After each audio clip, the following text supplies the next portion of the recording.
Kittenmas! Happy Houndica! And happy holidays to those throughout the multiverse. It's your favorite, Captain Good and Plenty, and let me tell you, Kittenmas is my favorite time of year. The celestial kitten shines bright in the sky, the cat trees are decked out in their finest tinsel and ornaments, and the cool adventurers are getting ready to embark on all sorts of festive quests. Ha ha! So let's raise a mug of hot cocoa, get caught underneath the catnip, curl up by the fire, and get ready to join the cool adventurers as they celebrate the winter solstice in style. It's going to be a Kittenmas to remember! Cheers!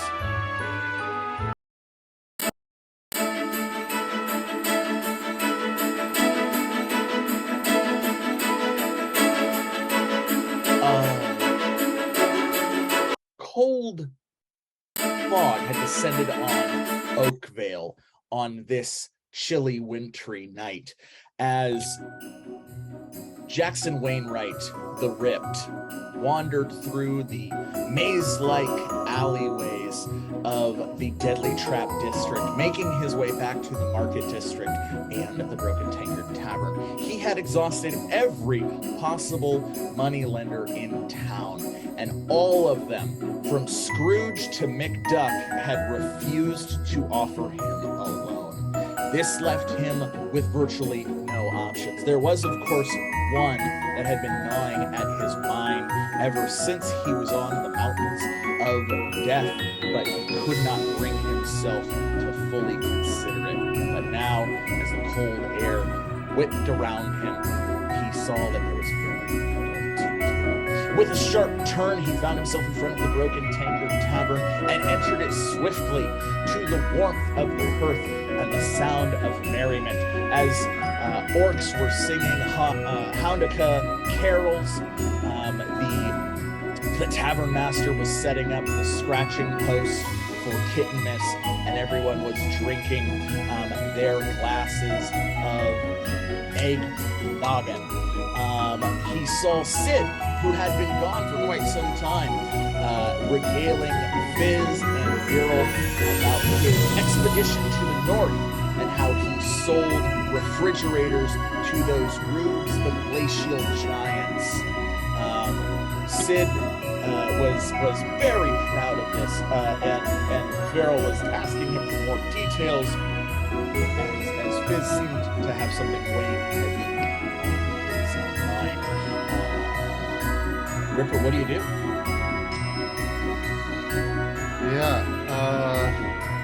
Well, I figured that my the notebook that had all my notes on chronomancy and time travel and like would be safe, hidden in a panel inside of the bar that I installed myself. But Sid is sitting right in front of it. So I walk over and act like nothing's wrong. Sid, welcome back. Yeah, just one moment. So the thing about a refrigerator is it's cold. It keeps things cold. And the thing about the north is everything's cold. So why would they want to have a box that keeps things cold and placed in the point was it's really hard to do. Did I mention it was cold? But that is just a testament to how good you are. I'm a salesman. You are. Excellent. Vera, is Ripper looking at me or is he staring through me? Oh, you know Ripper. He's always looking right through people because well, hey Ripper, hello. Hi. Hey guys. Sid, you're back. Hi. Making refrigerators, or are you buying them from someone? Selling them to people who don't need them.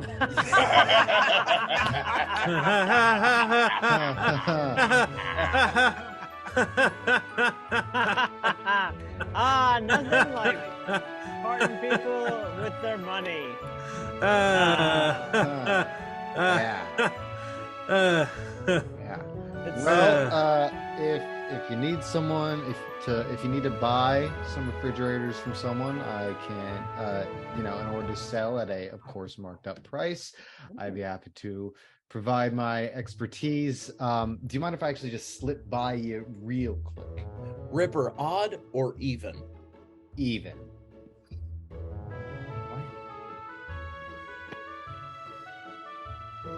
All right, yeah, we got even. You feel yourself repeat the exact action you just took. You say it again, but it must just be your nerves. It must just be the stress of the situation. As Sid steps aside and you open the panel. Fizz, you see this happen. You actually see, unlike everyone else, you actually see Ripper reset. As he walks to the panel, he resets, repeats himself, and then goes to the panel again. What do you do with this? I attempt to do an engineering check on...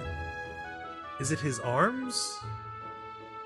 It wouldn't be his arms. Currently, I don't have any cybernetics left. They were all removed from me. So the only technological things that I have on is my vest that still has my reactor in the chest. So, okay.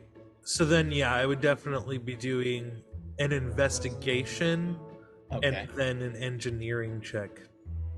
All right, well, let's roll the investigation. Obviously, something's out of whack, and so I feel like I would instinctually just fix it. Yeah. Let's roll the investigation check first. This will be open-ended. The higher you roll, the more we'll know.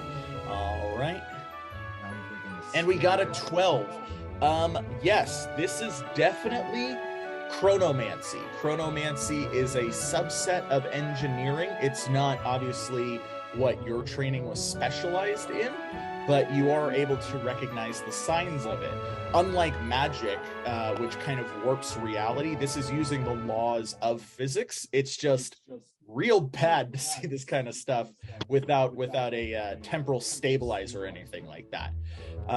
So let's do that engineering check to see if you can come up with a solution. We're going to set this check at 14. And you rolled a 16. Like I said, what immediately came to mind is a temporal stabilizer. So I hit it that's with what a you would wrench. need to construct. What? I hit his chest with a wrench. All right. High, low, or middle? Can I do it in a way that would give him a save? I have an AC of 5. Yeah, that's if you're in combat. You don't know this is coming. I mean, That's fair. I could play it up of winding up because I'm like, well, I know what to do. So Well, I think you could even be like, "Hey, Ripper, I'm gonna smack you in the chest," and he would not gonna assume do what that's now? a real attack until you made contact with him. Okay, so take a deep breath. you For wanna what? hit- Hey! You want to hit his chest unit in an attempt to help him. I'm going to say that's an aid check, and if you succeed, what do you want this to be assigned to? Like an engineering check, or just kind of open-ended, like the next check he makes, or do you want it set to a specific skill? So I'd like to keep it engineering only because that is where the instinct lies. But we could roll it as a improvised attack. Well, we will. Here's what I'm going to do. Okay. Because this is a special circumstance, in the spirit of the holiday season, if you succeed the roll, you'll give him the bonus. If you don't, it's an attack. So we'll have that metric. But what I'm just trying to figure out is, do you want the bonus if you succeed? Do you want it to apply to the next check he makes, or do you want it to apply to a specific skill that he has? Definitely to a skill that he has. Okay, then we will set that. I will roll the d20 where we need 11 or better. And we got a 12. So yes, Viz comes up and just smacks you right in the central unit. Hey, kind of that's flashing that on was the it. screen. Is that what we're calling it now? Oh, What the? What was that? Oh, sorry. You're welcome. Fizz. I check it out. Does it look damaged? Well, as you're looking at it, Oh God. as you're looking at it, you go, this is really weird. And you try to remember the last time you felt like this, and it was the time you were trapped in a time loop.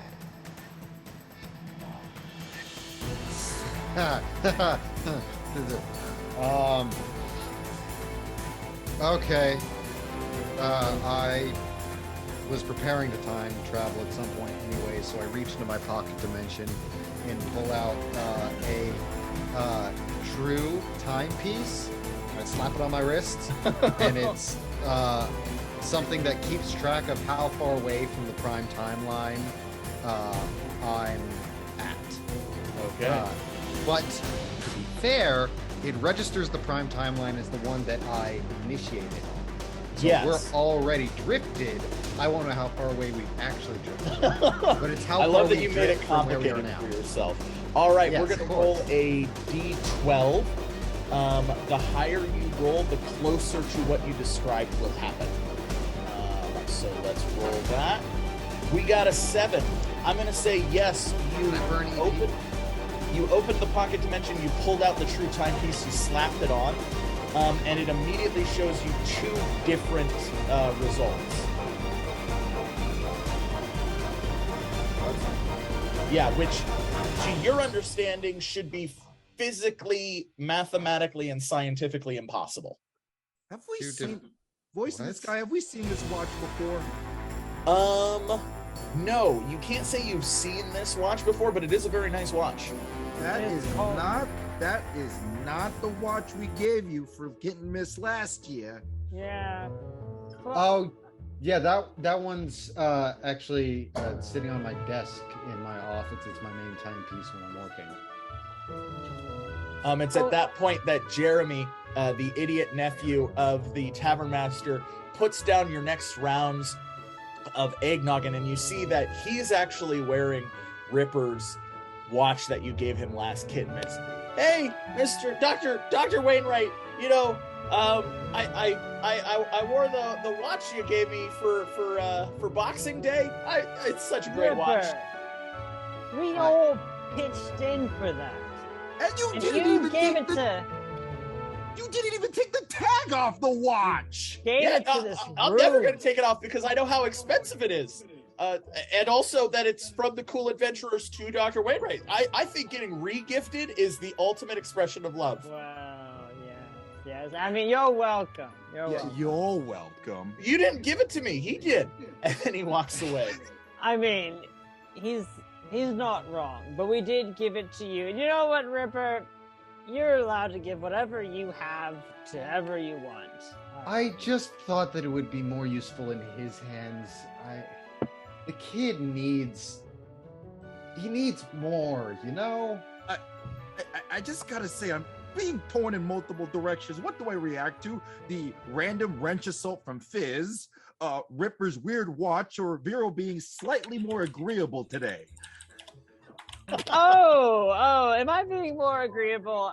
It's more just I'm just feeling really in the spirit this year. Or like downing spirits. What? Yes. There's more eggnoggin. Where's the little one? Come back. Jeremy comes running back and he leaves you a big just a big keg of eggnoggin. Oh, Here you are. this is the family size, but I'm just going to have it for myself if you Yep. all don't mind. It's I got the family recipe, the Tavern Master family recipe. It's got the rarest kind of spider eggs in there. Oh, That's what gives it the punch. this is quite chewy, actually. Yeah. No, it's a workout. You know, that's what my uncle says. If you're not working out while you're drinking, you're not drinking right. You know what? Thank you. But I think that Sid has a point. what is going on between you, Ripper, and Fizz? Yeah, normally. What's with this? Fizz, why are you just lashing out? What is this all about? I don't know what Fizz's deal with me is. It doesn't matter right now, though, because we've got problems on our hands. We've got Fizz, problems.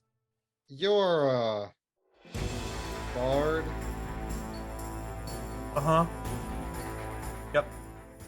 That's what he wishes.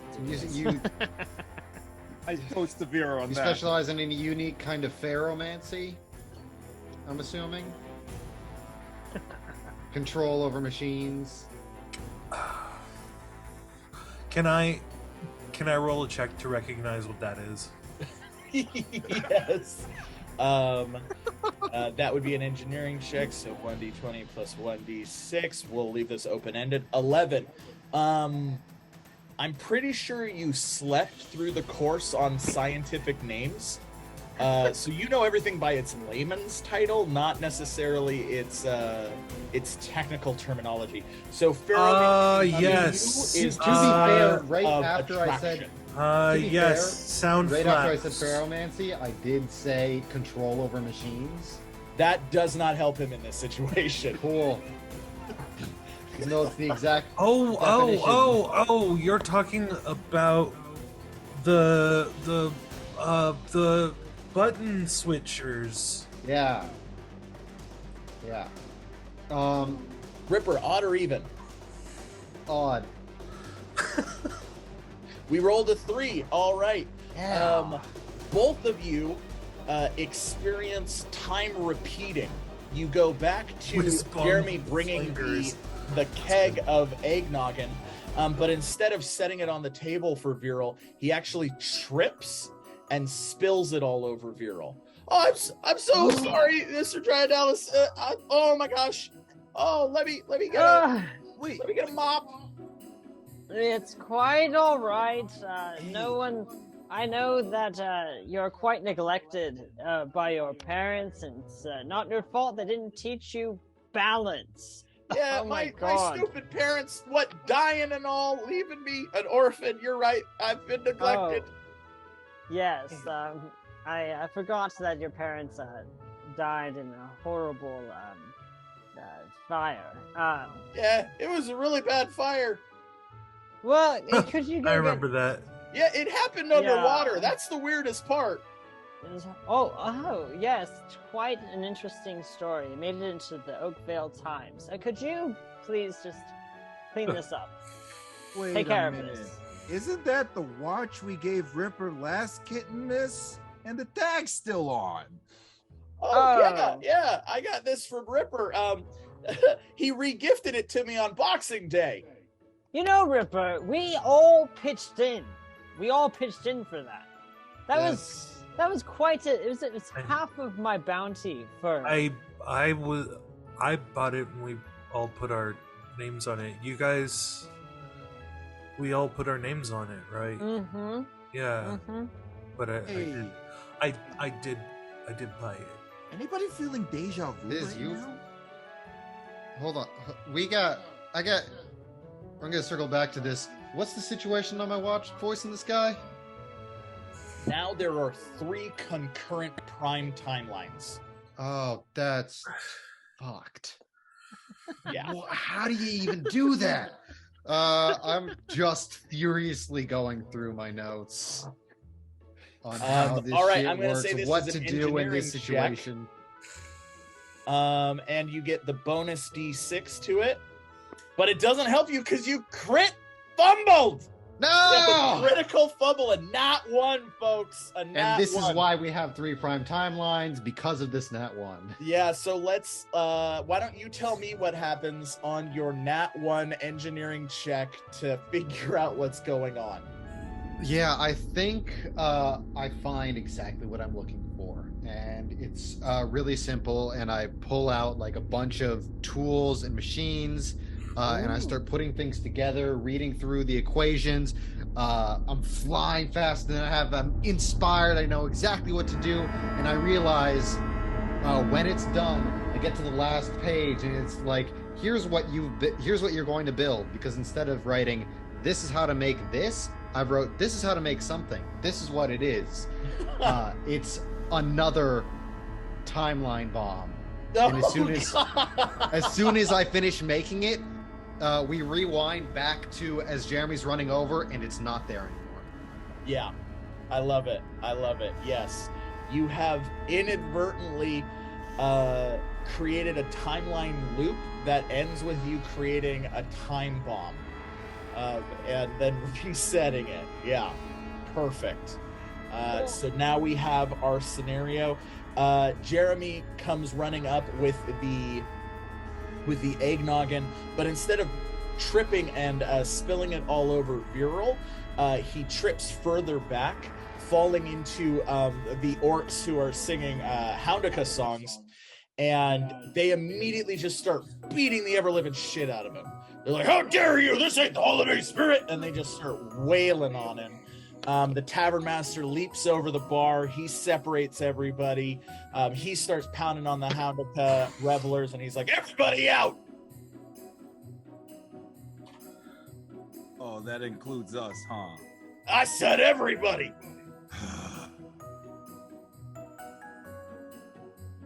Yeah. We got Can I a take problem. this to go? That's all I want to do. Yeah, I Can don't take care. The keg. Can I take it with me? Okay.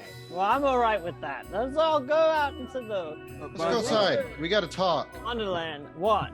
But I've already paid for a room. Dude, Where? With what Wait, money, what? Fizz? For all of us? We're the cool adventurers. We're all broke. You had to all How chip many in to buy a beds? watch for me. That's. I won't share a bed. Everybody else sleeps on the Right. floors. Yeah. Let's Y'all go. can come back when lights out. Oh, Check okay. into your rooms, but I gotta clean up this space, and I'm saying that the tavern hall is a no-go. You lost tavern privileges. Everybody out. Yeah, that's fine. That's fine. If you want. We're never coming back here again. Well then freeze. I don't care. Yeah. Yeah. Yeah. Yeah. We're Yeah. all angry. That's all being Yeah. The Yeah. adventurers made their way outside. So cross. The Houndika revelers exited, going back towards the church of the good boy. Jeremy, still inside, got a mop and began mopping up the mess as he nursed his own wounds, and the tavern master slammed the door shut. By the way, Veryl, before we left, I swiped us. I swiped a little paper umbrella from your drink that you dropped. There you Oh, thank you. It's the nicest thing anyone's done for me in a long time for the holidays. Thank you. Yes. Sid, go. Yes. you're about the slipperiest fella I know. Yes. You can kind of get yourself out of any bad situation that often you get yourself into. Yes. If someone, let's say, created a reality-ending weapon and then lost it due to traveling through time, which they haven't actually done yet, but in doing so later, it created ripples that made them lose the time bomb. How would someone get out of that situation if they were as cunning and sly and slippery and creative as yourself? Well, first off, I have to double check the Schrodinger's principle and then cross references with the variables of the various tachyons, then see how many light years away the incident is from the prime timeline, and then afterwards we circle back over to how many alternate universes that we made, and finally using the theory of relativity, see how far we could slingshot this new solution back to the prime area. Or you could just chaos theory it and just keep going. Wait, voice in the sky. Can we Yeah. all hear this conversation? Is this Yes, for you everybody? can. Okay. But it's entirely up to you whether or not you care. Oh, okay. I'm quite interested in this. This is all Okay. very interesting. Yeah. But I'm surprised by Sid's knowledge of this whole time thingy. There was going only on. one textbook in the North area, and it was on quantum physics, and that was my only source of entertainment. Yeah. We did a really aggressive push when we wrote that. And Well, somehow- okay. Well, I mean, the holidays are all about togetherness and family. So, how can we help you, Ripper? We're like your found family. I just need I'm freaking out a little bit. That's why I couldn't think of these things that I wrote in a book that I wrote that then Sid read and had to read back to me from his recollection. So now I remember it. And I'm spiraling out of control because there's an owl that's hunting me, a time owl. Whoa! And There's an Whoa. I made So- a time bomb that could end reality, and that ended up in Jayne's book, and now Jayne is the book, and so I don't know what happened to that one, but I guess she's got that power. And then I just made another one on accident, and then time reset itself. We've got 3 different prime timelines, and Ripper, Oh no, you got 4 timelines now. we have fuck Ripper, odd or even? even. Oh no. We got even. All right, Oh, Ripper. jeez, I could've You feel been. time shift around you, and you and Fizz are quickly walking through the maze-like alleyways of the Deadly Traps district. Sid and Veryl are not there.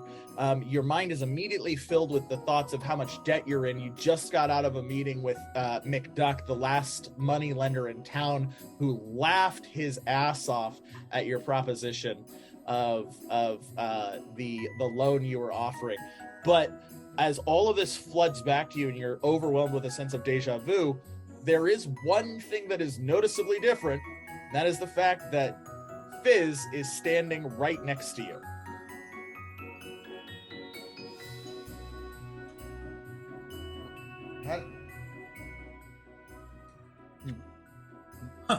You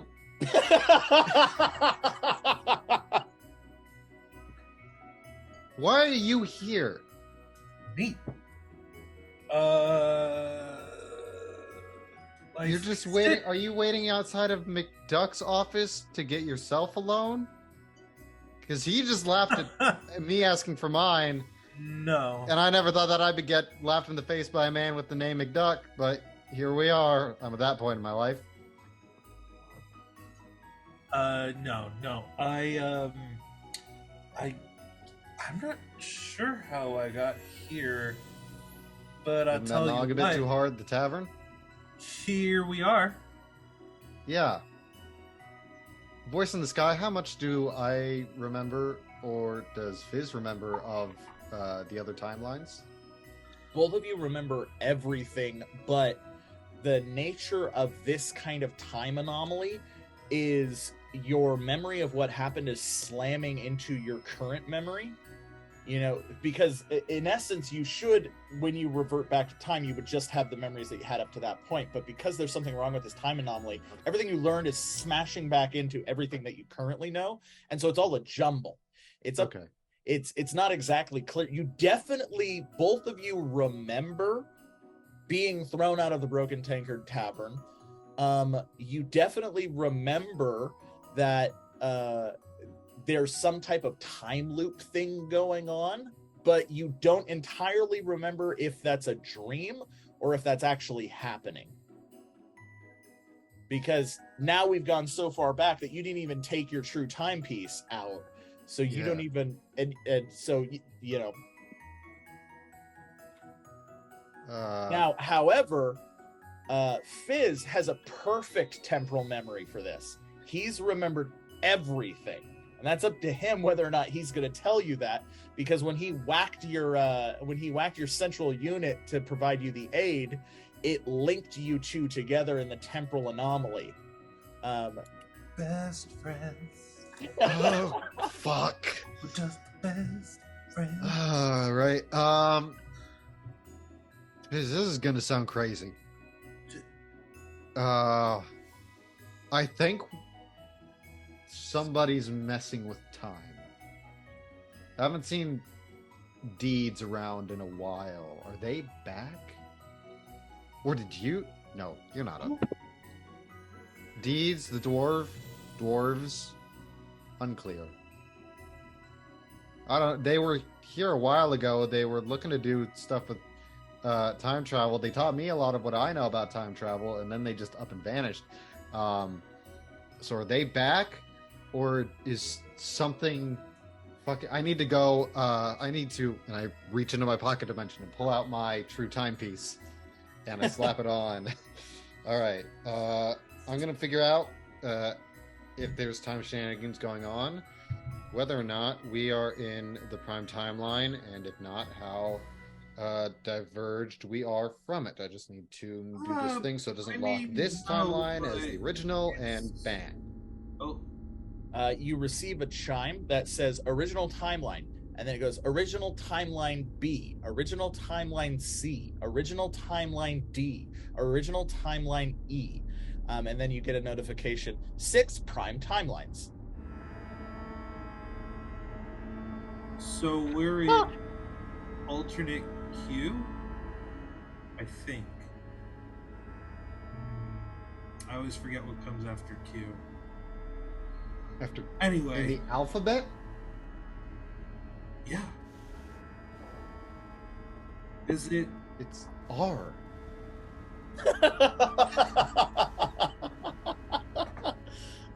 Can't be With right. that, the two of you silently walk towards the Broken Tankard Tavern.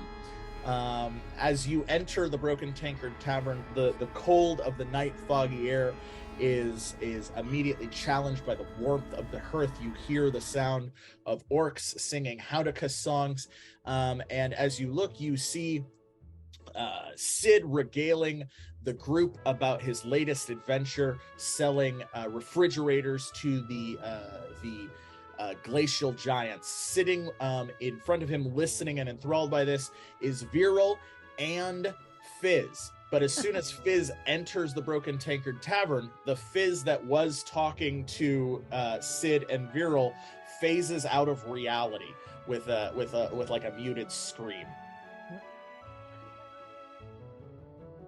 My Don't story worry that about bad? that. So this is on you, No. Well, no. because there's not another me running around, but there was another you that went. You just So received there a wasn't? notification from your true time your true timepiece. Yeah. Looking at it, it says temporal anchor located. Oh shit. Good. Yeah. I built one of these. Where is it? It's scythe comes up your scythe screen, and illuminated in gold light with the words temporal anchor above it is Fizz.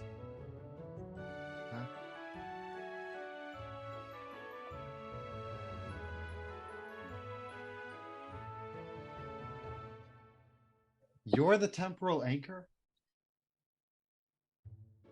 What is what? Okay. I need okay. to. Can I? Meanwhile, Sid, Herald, you just watched a person that you've been drinking with evaporate out of reality and then teleport a few feet away, and is now engaged in some type of bizarre argument with Ripper. How's that for a magic trick? Sid, are we real? Screw you, We're- foam. Sid, am I dreaming? Are you? We're in a are you- time loop. You're not dreaming. It's fine. I mean, you could be dreaming. What is time, really? Oh God, please let this be a dream of Veryl's. Ripper, yes. Are many you days? all just in my dream? Am I just dreaming right now? I don't know, but mean, I we don't could think a Pinch dream yourself. person Pinch would yourself. say that. And if we disappear, then it's all good. We could What's just be that? drinking and not even worry about it. No, Ripper, you know what's going on right now. You tell me right now. Did you do some type of time doohickey thing? Did you do a time hijinks situation? What's it Is matter? that what's going? Oh. Tythe, you can record. Yes, Dr. Wainwright. You can Am record I memories real? through time. Only if you think so. Can you upload my memories in perspective chronological order? Unfortunately, the first law of chronomancy prohibits me from accomplishing that feat as it never occurred in this current timeline. Okay, but I'm consistent through the Oh timeline. no. No, there is Oh, no. only one temporal anchor, and that is not you, Dr. Wainwright. That appears to be Mr. Fabulous. Mr. Fabulous. Oh. Wait, Fizz, what? who the fuck are you? I mean, I'm just a bard, but like, But you're not. Mm-mm. You're not. Just Fizz, the bard odd or who can't even? do this. that is super hurtful. But yeah, no, I get that a lot. No, I'm Fizz, saying odd or you're even? more than that. Thanks, Ripper. Not as a compliment. Oh, Fizz, no, odd or again, going- even? This is the first time the Odd. voice in the sky is being ignored. there was a All thing right. going on. Do you We mind? got it one. You got it. Okay. Fizz, you feel like a voice in your head go, "Hello, Mr. Fabulous. I am Scythe. I was implanted in you several weeks ago by Dr. Wainwright. I have information that may pertain to this conversation. Would you like me to connect with the current Scythe in this time loop?" Can I take a dagger to my brain in an attempt to tree pan that out? Yes, that'll be an engineering Not check. in your brain, you psychopath. All Holy right, let's- shit. We're That's where gonna it's send coming this from? engineering check at 16. Behind your ear. And you rolled a 17. You quickly pull out a dagger and you like shove it into the base of your skull. And with a quick twist, you throw a small piece of metal that lands on the ground. Just as Jeremy comes up with a couple of mugs of eggnog and he steps on it, slips, spilling the eggnog all over the orcs that are singing the Houndika songs. They immediately pick him up and they go, Start "Are you stabbing at the okay? skull. You slipped on that, guys. Whatever the hell you threw." I push that guy over and I start stabbing at this small thing on the floor. It's done. It's done. It's. Kill it! Kill it with fire!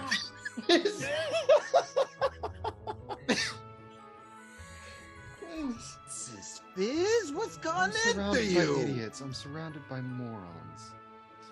This is I- the second time. Listen, I have so many voices in my head.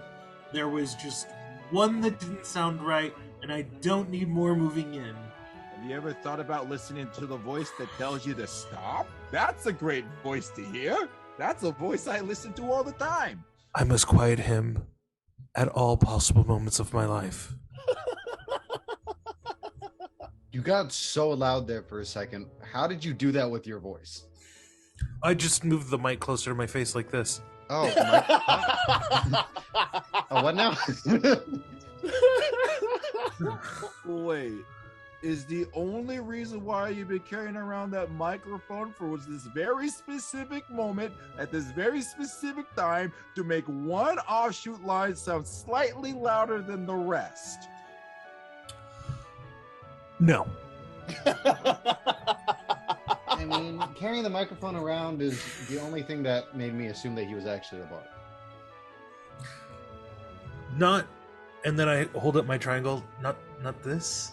Oh, that's got some crazy wacky technology going on with it. There's no way just a bard would use that for anything other than Ripper, not to interject this really inquisitive line that you dropped, but I don't know, focusing on Fizz's triangle might not be the best alignment of priorities since we've seen you arguing with some potential second that. time shenanigans. Yes, we're in a Yes, time Ripper. loop. Fizz is a time anchor. There's a time bomb somewhere.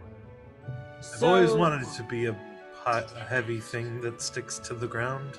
I just want to know, are we all our original selves, or are we copies from like an offshoot of the main timeline? Do you wanna be? Unclear, Am I because- real? Yes. Because we Okay. are on the prime timeline. There is an Okay. issue though. There's 6 of them. That- 6. That's So there not are really a 6 problem so much as an opportunity for all of us. Well, they're now all gonna start fighting for dominance. Is this all Fizz's fault? Is that who probably we to blame Fizz's for fault. this? It's probably his fault. Yeah. This probably is my fault. Finally, we agree on something. Yes. Ripper. But as much as it is his fault, he's the anchor, which means that he's the only one who, at least as long as he stays physically alive, can be a solution. Ripper. High, middle, or low? Middle. All right, we're looking for a 3 or a 4. And we got a 3. Okay. Fizz, you notice on the back of Ripper, and he seems to be completely oblivious to it. And you were completely oblivious to it until just this moment. It's almost like in the same way that other you phased out of reality. For a split second, an owl phases into reality, and he's perched atop Ripper's back, and in his mouth is a temporal eraser, or what is commonly known as a time bomb. Give me he that! then phases. Oh. All right. I'm gonna roll. I use my go-go gadget arm. I don't know. Why not? Let's see if you do. Yeah. Okay. But yeah. All right. Then we got to roll a d12. In my head, I just extendo arm. There's no reason to rhyme to it. After this, can I make a request to the voice in the sky? We need to. I would like to have a tally board of random violent physical outbursts from Sid. We have just from Fizz, because we have just hit hat trick territory. Yes. All right. Yeah. Duly noted. Fizz, you use your go-go gadget. You rolled a 2, so your go-go gadget has successfully the arm has successfully grabbed the time bomb, but it also like hit Ripper as it extended forward. So Ripper, you're gonna take 2 points of damage. Ow. And the owl, the time bomb, and Ripper all 3 fall to the ground. So you lost the owl no longer has the time bomb. The time bomb is just rolling on the ground. And as far as Ripper's concerned, because he can't see the time bomb or the time owl, I can't. you just punched him in the face, which is the 4th outbreak of violence, but the first in this timeline. So yeah, I've only done that do I have once. a hazy memory of the other times he's hit me today? Yes, you do. You're the only Okay. one who does. Cool.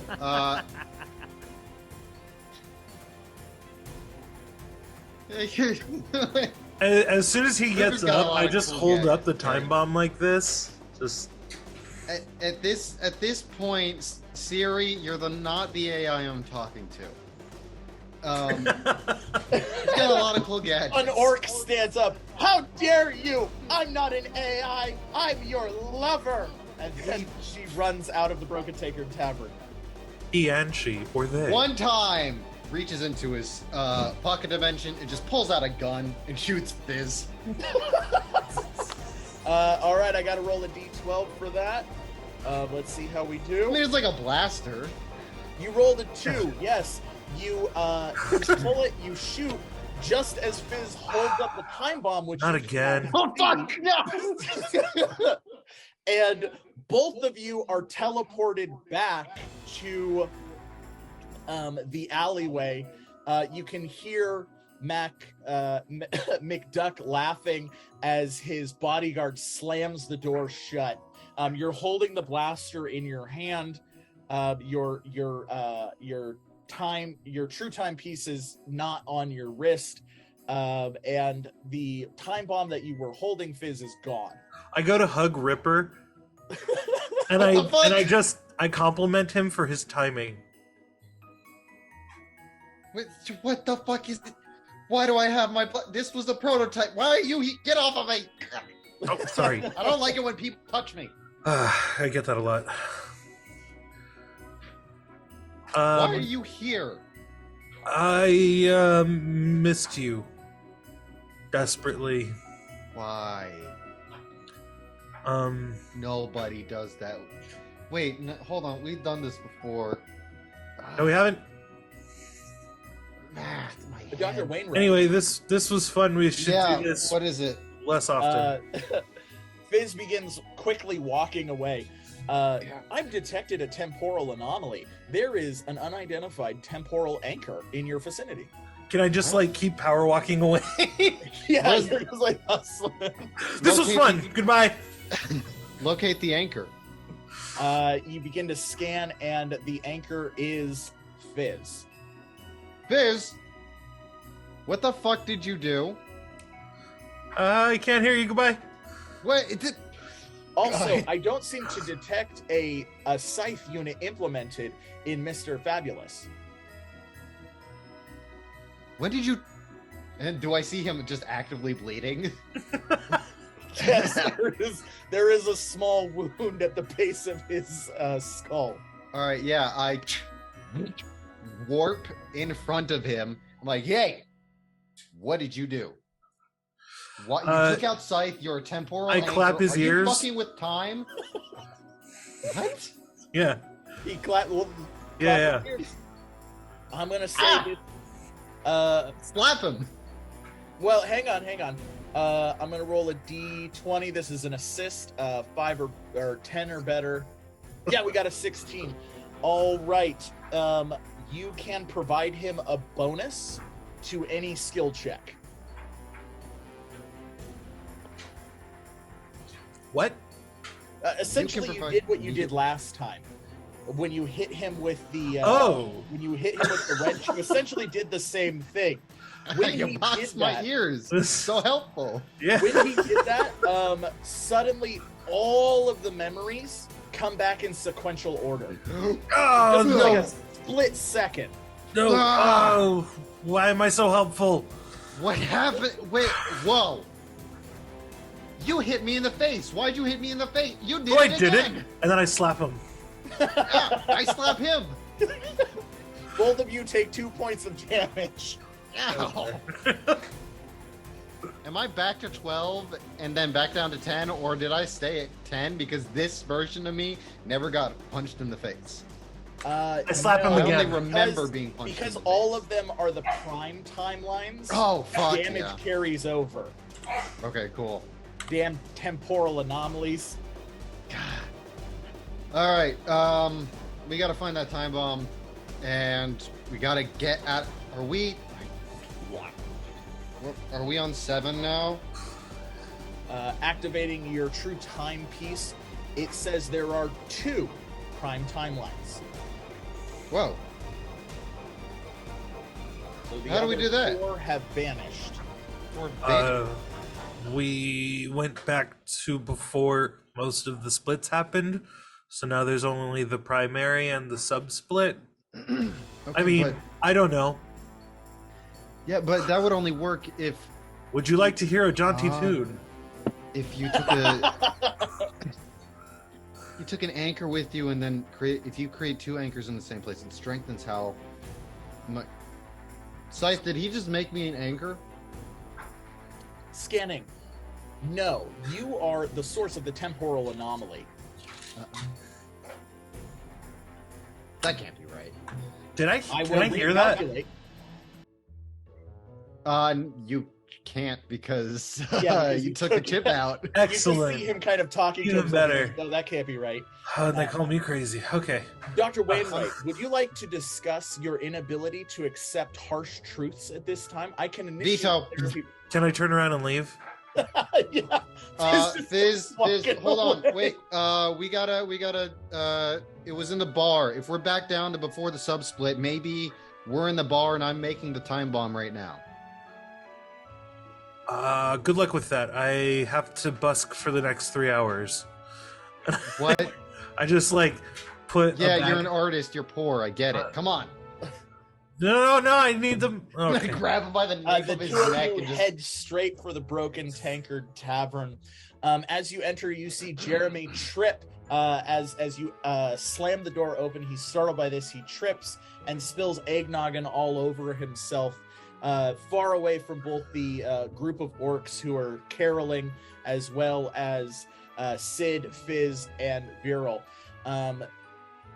Fizz looks at Fizz and goes, "Not again," and then phases out of reality.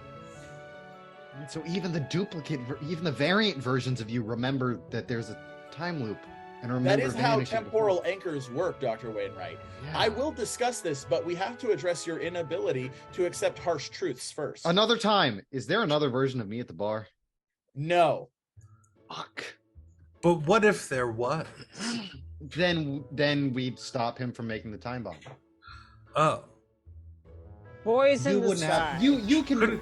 Couldn't we just Yes, go there? Veryl has a question. Do we have? So we're not never duplicating. We're not running as duplicates of ourselves. We're just jumping quantum leap You're just style back repeating. into our. Yeah, Yes, as all far right. as We could your B&T experience it. is concerned, you have a What? vague recollection of deja vu.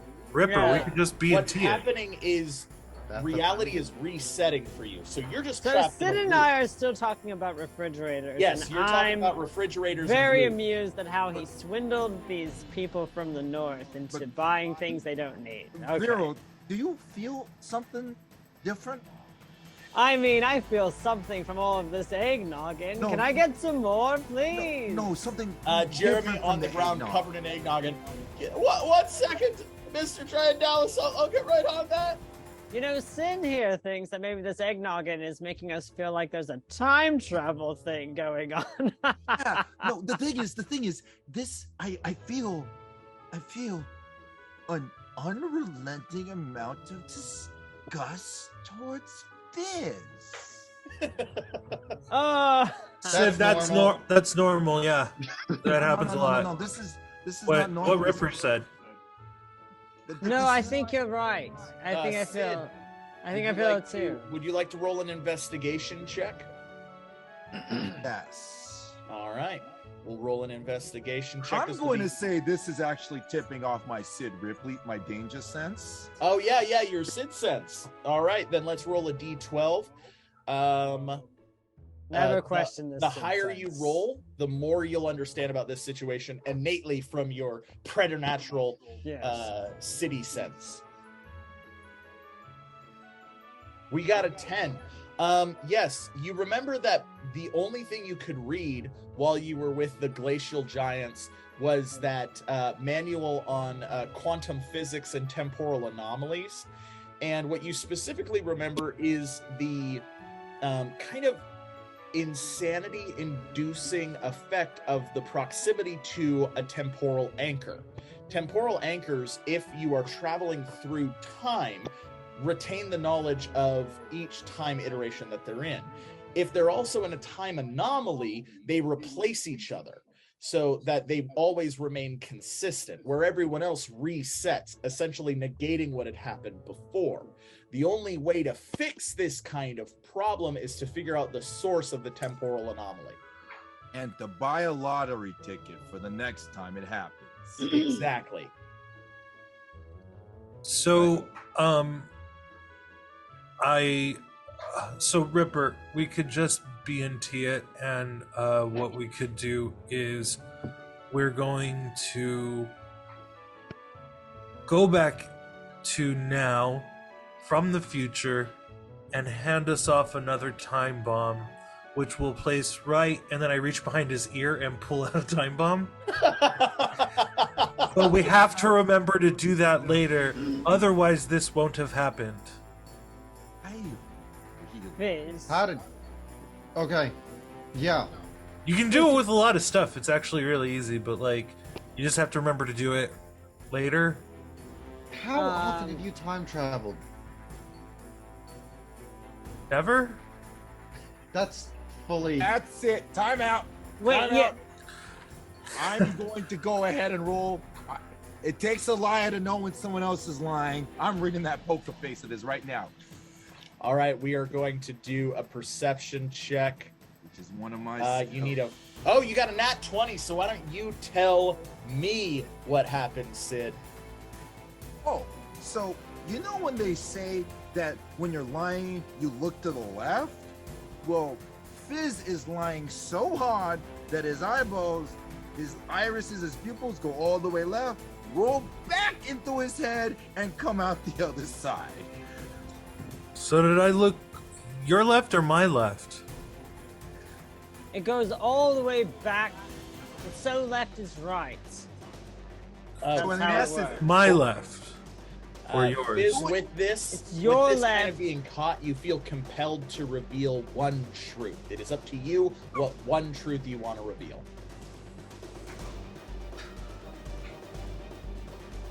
When I was 12, I open mouth kissed a donkey. What? Got way in there. It Not was. even I was. I'm not proud of it. That's a damn good joke. Give yourself 2 EP or 2 HP, Fizz. 2 EP? All right. That's not good. Don't laugh at that. At hearing this, I slide over to the tavern master and I drop $5 and says, "You were right. You were right about him." I'm never wrong. And He's a donkey kisser. I I could just- spot him. I could spot him from a mile away. I'm gonna take 5 buckaroos. And I Voice go in down. the I sky. sit down at the closest bench and I just start crying into my hands Yes. while sir. also peeing myself. What? Wait, what? Voice in the sky. Yes, sir. You can't go to the bathroom in the bar. We've been hearing the conversation between. I like it when it's warm initially, but then it sucks. Yes, Veryl. What are you trying to? So Sid and I have been hearing this conversation between Ripper and Fizz about the whole time shenanigans. Yes. Right? Yes. Okay. So, Veryl's really afraid of just not existing. He's having a full-on existential crisis. Okay. Let's roll a intelligence check to accommodate that existential crisis. We'll He's set really the check- afraid of this time bomb ending the original Veryl because he's not. Yeah, sure. well, yeah. There's a time bomb. Just kind of. Well, now it's on the bar as Fizz is crying, and sitting in his own juices. So let's roll that. Let's roll that We intelligence also check just against the say- existential crisis. Can Well, we also just say, for irony's sake, that the bomb is conveniently resting in the tip jar? yes. Veryl is Just very staring at concerned it. about this because Veryl's not sure if he is a separate version of himself that wants to keep on living, and I'm sure Sid may also have some concerns. Perhaps. Veryl, Like you what- rolled a 15. Like, we're not anchors. We might have something to gain by not letting this bomb go off. Anyway. Veryl, you rolled a 15 on your existential crisis, and you remember that when you were in Bard school, you were in a play called The Time Traveler's Dilemma. And in the yes. Time Traveler's Dilemma, the solution was to undo the mistake that had been done at the beginning. Right. So we Of have to course. kill Fizz. So all we have to do to make everything go back to normal is fix whatever fucked up in the beginning, and we're gonna be okay. His was fucking up the moment he was born. I This is remember the the doctor anchor. trip. It's all his fault. Oh, from I'm still that. trying to point figure on. out what the Nexus event was. What? I was going to travel through time, but then it started happening before I could, which means that it's happened in another timeline, or somebody else started traveling through time, and it just happened that I was going to at the same time. So, Veryl, odd or even? oh no. Odd. All right. We got even. Veryl, you go, wait, that means you realize that means Ripper was in the middle. He wasn't at the start.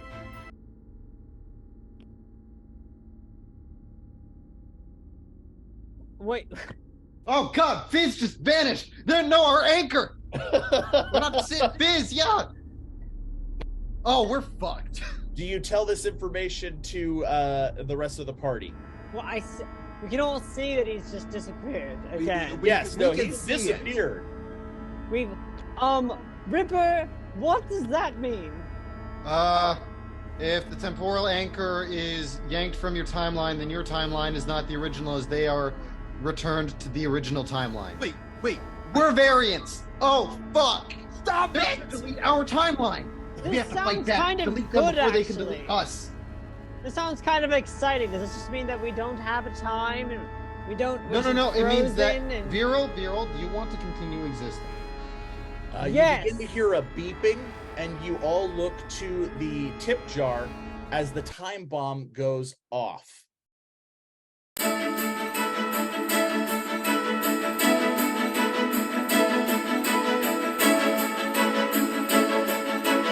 When last we saw Bubbles and Vasilia, they had unfortunately been trapped together in hell after a very intense session. We're going to pick up right where we left off to really uncover the meaning of Kittenmas in the worst possible place. No, not your grandmother's house, in the very bowels.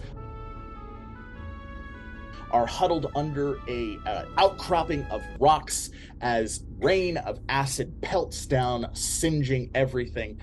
They've taken cover under here. Despite being acid, it is really, really cold, so they're huddled together and trying desperately to make a fire out of the few bits of hell wood and other burnable things. Like there's a mummified hand that Bubbles has gathered, and from that they have made their fire. Vaz, what do you do? You know, Bubbles, I've never appreciated your tall stature more in my entire life. Looking about, is there any type of structure nearby that we could at least get out of the acid? I mean, we're not in the acid. I think this outcropping is pretty sweet. Fine. And But if there's a also, change in wind, we're screwed. is there wind in hell? You're the expert, apparently. Hey. Yeah, you are the expert. Let's roll a d4 and you tell me odd or even. Me? Yeah, Even. Bubbles. Even. Even, all right.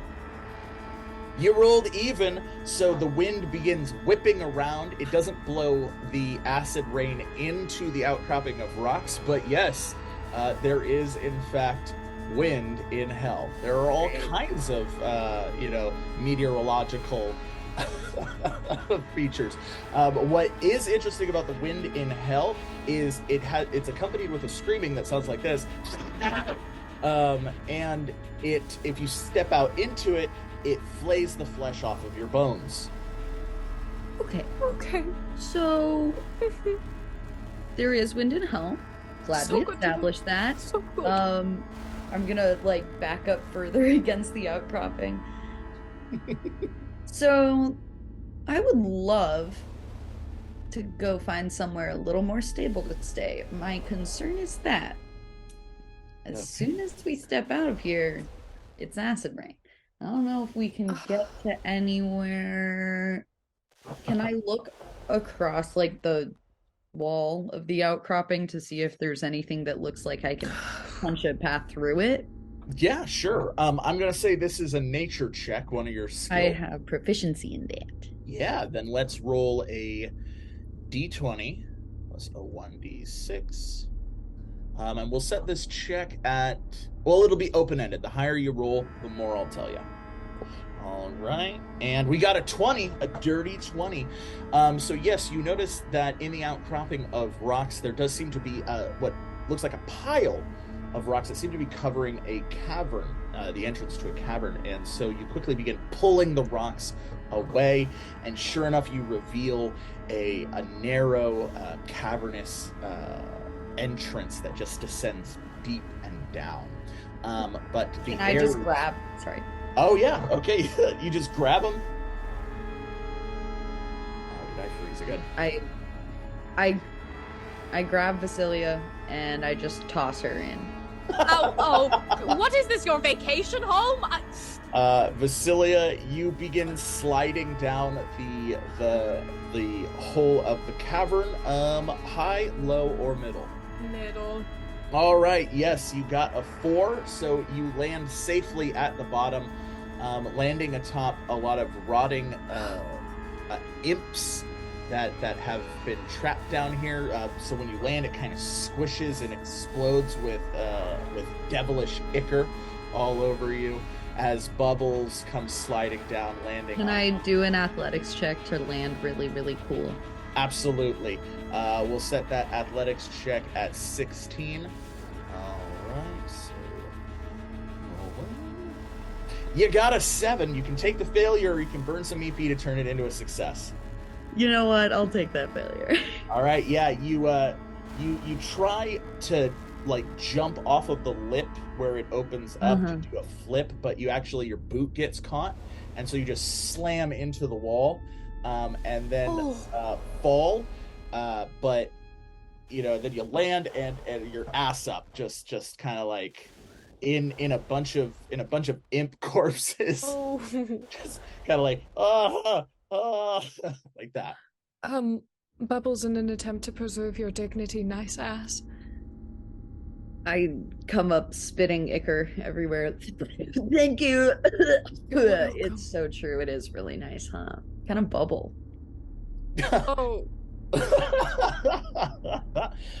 As you two crawl out of the enormous pile of imps, you look around the cavern and you notice immediately in it there is light, and not natural light, not phosphorescent rock, not bioluminescent mushrooms. No, they're actually lanterns and a large a burner, like I can't remember the word I'm trying to think of, like an urn of some kind, with coals in it, all burning, providing a soft red ambient glow to the whole area. And on the other side of it, you see there is a robed figure with long, gnarled hands, and a long beard that seems to move on its own. It hasn't quite noticed you yet. So what do you do, Boz? Oh, good, Bubbles. Look, is it one of your friends? Is it one of your many hell friends that you're so fond of? In hushed tones. Hey, Vaz, I think... What? I don't know how else to say this, but... What? Just because I'm half hell doesn't mean that I know everyone in hell. I wasn't even born here. I've never lived here. This is like only my second time visiting, and I don't want to say that you're being, biased in any way, but I do actually know that guy. So, okay, I'm sorry. I'm very sorry. I got sensitive, don't but apologize. You are right. It's fine. I'm just 4 seconds away from absolutely snapping because there is ichor in my expensive boots. So at the moment, all I want to do is... Is he a good guy or a bad guy? Do you like this guy? Do you owe him money? What's the situation? Don't worry about it. It's just Jorge. Hey, Jorge. Nephew! What's up, dude? We do a really elaborate handshake. He is a bearded devil. His beard is made out of tentacles ending in spikes. He has armor covering the rest of him except for that. And he comes charging towards you, giving you a big hug. How's my favorite little hell spawn? I am so good, Uncle Jorge. Can I do a really elaborate handshake with his beard? Yes, you can. That's going to be a charisma check on your part. So just a flat 20. We'll set this at. Because you have previous experience with him, I'll set it at 12. I'll give you a break. That's a break. You got 15. Oh, you extend your hand into his tentacles. They begin wrapping around as you do this gesture. My boy, what are you doing in my secret lab? It's crazy. We were just learning about the meteorological vibes in hell, and acid rain, wind up there, not great. Saw this whole we have a hellish on down. I love the mortals. Huh? I said that's very bad for you mortals. Yeah, no, it's not good for our skin, or yeah. But I love what you've done with the place. The Thank rotting corpses are a great touch. Yes, yes, yes. I'm going to juice them later to make a nice ichor. Well, my business is my business. Your business is your business. What are you still doing here, my boy? You're supposed to be in the temporal realms, ushering in the age of the demonic. Yeah, it's so funny you should say that. I was actually just trying to get back. Well, do you have a warlock with you? Vaz, you're not a warlock, are you? Okay, no. Are you dealing warlock deals right now? I could take some power if you want. I'm not a high enough CR to form a contract with you. It's just Jorge. If you do know a warlock, I could cast a calling spell and see if they can summon you out of here. Oh my god. Baby girl. Yeah, my best friend. Well, okay. She's been my best friend for a long time. Then she aged up. She was acting kind of weird, but she is definitely a warlock, and she definitely wants me out of hell, just like I do. So, Well, I'll get my. we I'll get my need like text a ready. strand of her hair or something. No, I'm going to need ichor that has been filtered through a dead woman's boot. You know, it is so funny you should say that. Oh, it's fine. Unlace. Wait, my I'm so fancy sorry. leather boots. Before you give him the boot, she gets to have the boot back, right? Sure, why not? Okay, great. Go ahead. Thank you. As I hand it over, I'll just retract my hand. Is the ichor spicy? If I give it a little taste, spicy? Ooh, Is it yummy? Yeah, let's high, low, or How's your middle. constitution? Middle. Middle, yeah, no, you rolled low. Okay.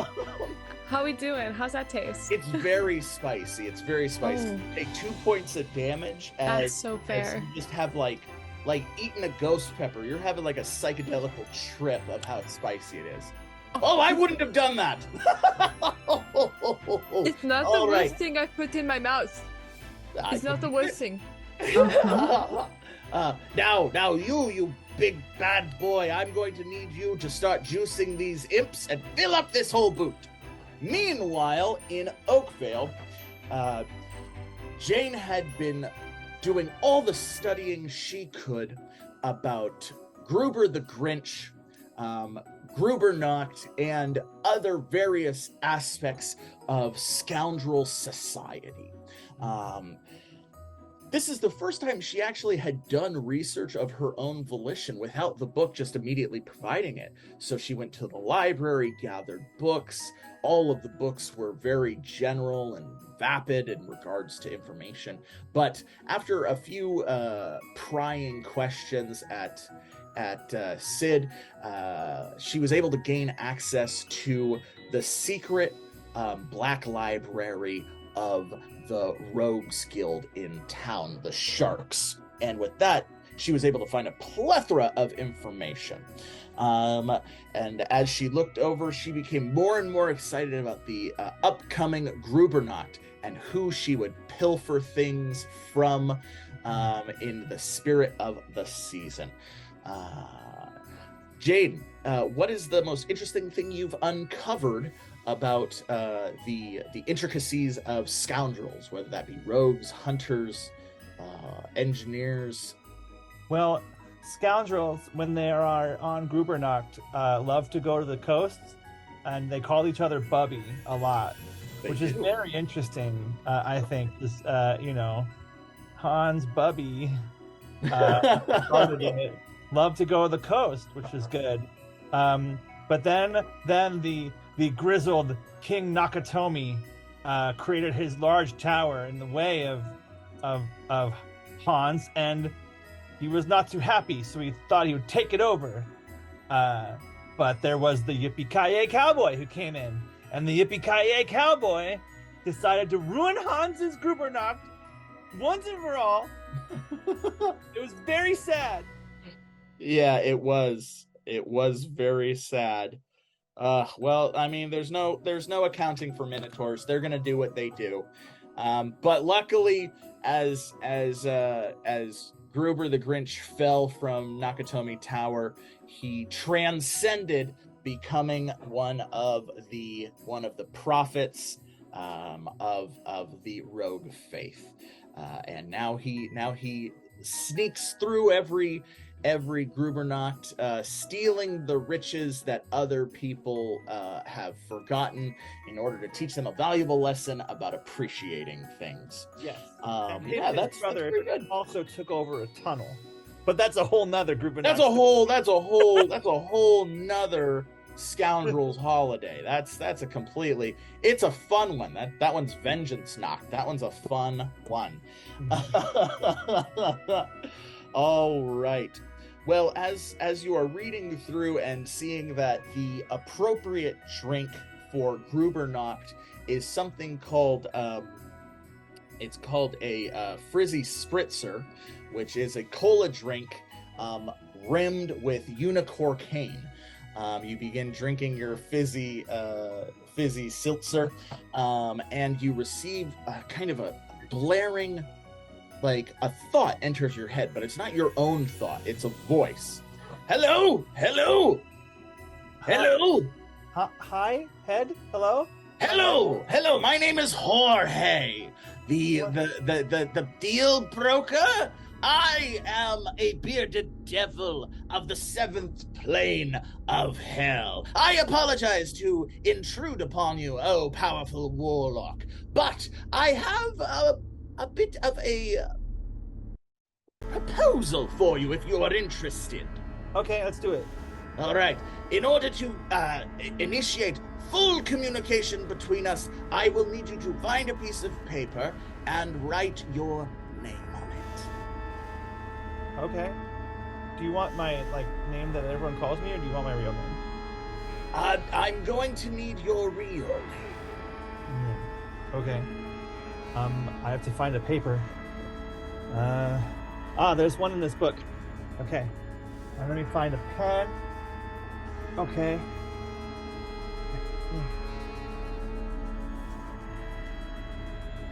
All right. Marvelous.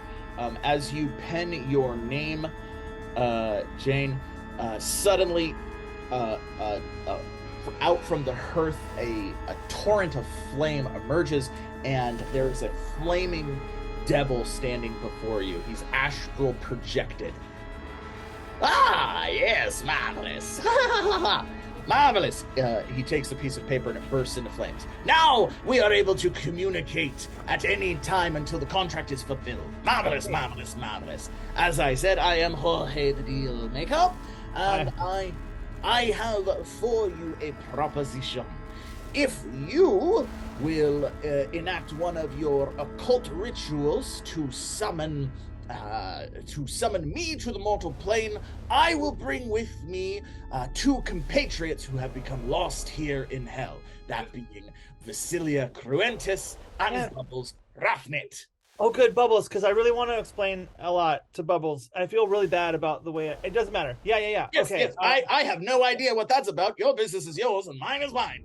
Cool. Well, I don't have a book anymore, but I'll just summon my internal, and I will go ahead and use my feature, the summon thingy that I lost. Oh, it's here somewhere. Summon an Eldritch Horror? Yeah, that's the one. Okay, let's summon an Eldritch Horror. Why not? It's still called Book of the Damned on here. That's why it is still Book of the Damned. Yeah, that's what it does. All right, so let's roll a d12.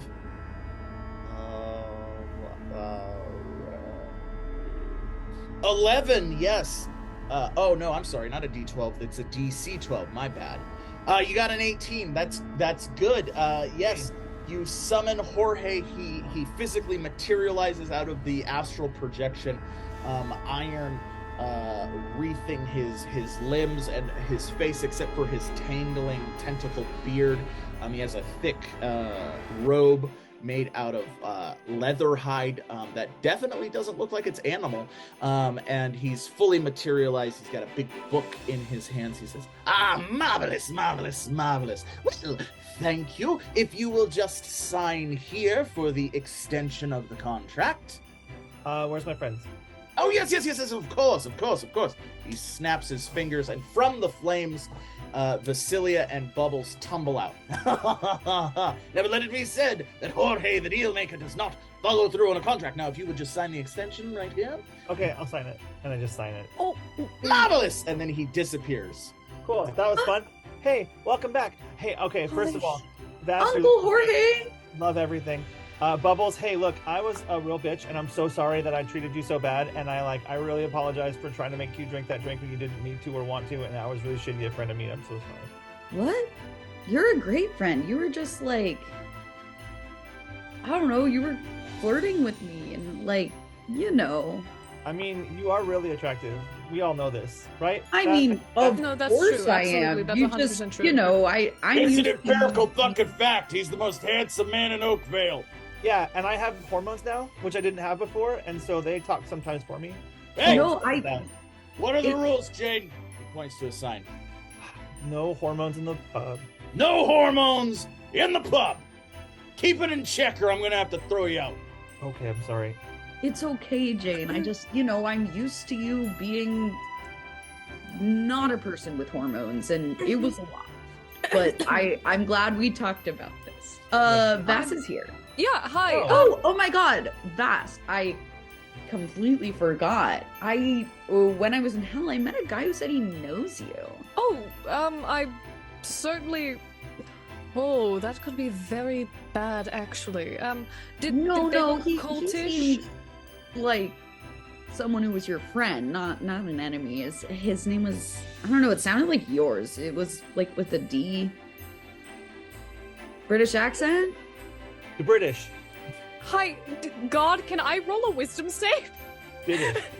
Yeah, sure. Let's roll a wisdom save. I'm gonna set this check at 14. Let's roll. You got a nat 1, so why don't you tell me what happens? Uh-oh. I think I just stare at Bubbles for a bit, completely unblinking and unmoving, to the point where I'm not even falsifying breath anymore. And after a short amount of time, I think blood just begins to pool like tears in my eyes and slowly trickle downward. The tavern master picks you up from behind. What did I just say about hormones? And he throws you out of the Broken Tankard Tavern. Stiff like a board the entire there's a time. Boing! Whoa. I run after her. Yes, both Jayne and Bubbles run out of the Broken Tankard Tavern into the night. It is another rainy night here in Oakvale. This isn't acid, is it? No, it's not. But roll a d4. Give me odd or even. All of us? No, just you. Even? Ooh, it is warm. Which is strange, because you've grown up in Oakville your entire life, and you know the rainy season is accompanied with winter, but it's never been warm. And as you notice, it's getting warmer. Can I roll a nature check? Yes, you can. That's a d20 plus a 1d6. We'll set this check at 14. You got 12. You can take the failure, or you can bump it up. EP. All right, burn 4 EP, and we'll turn it into a success. You look up into the sky.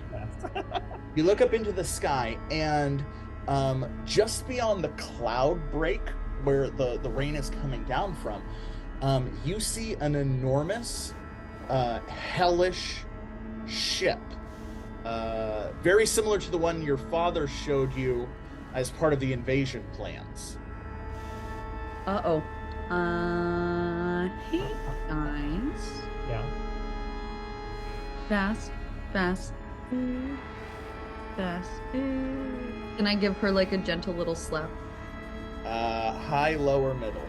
Oh no, high. You said middle. All I right, said high. It's a little harder than you intended it to be. It does a single point of damage. Bite him.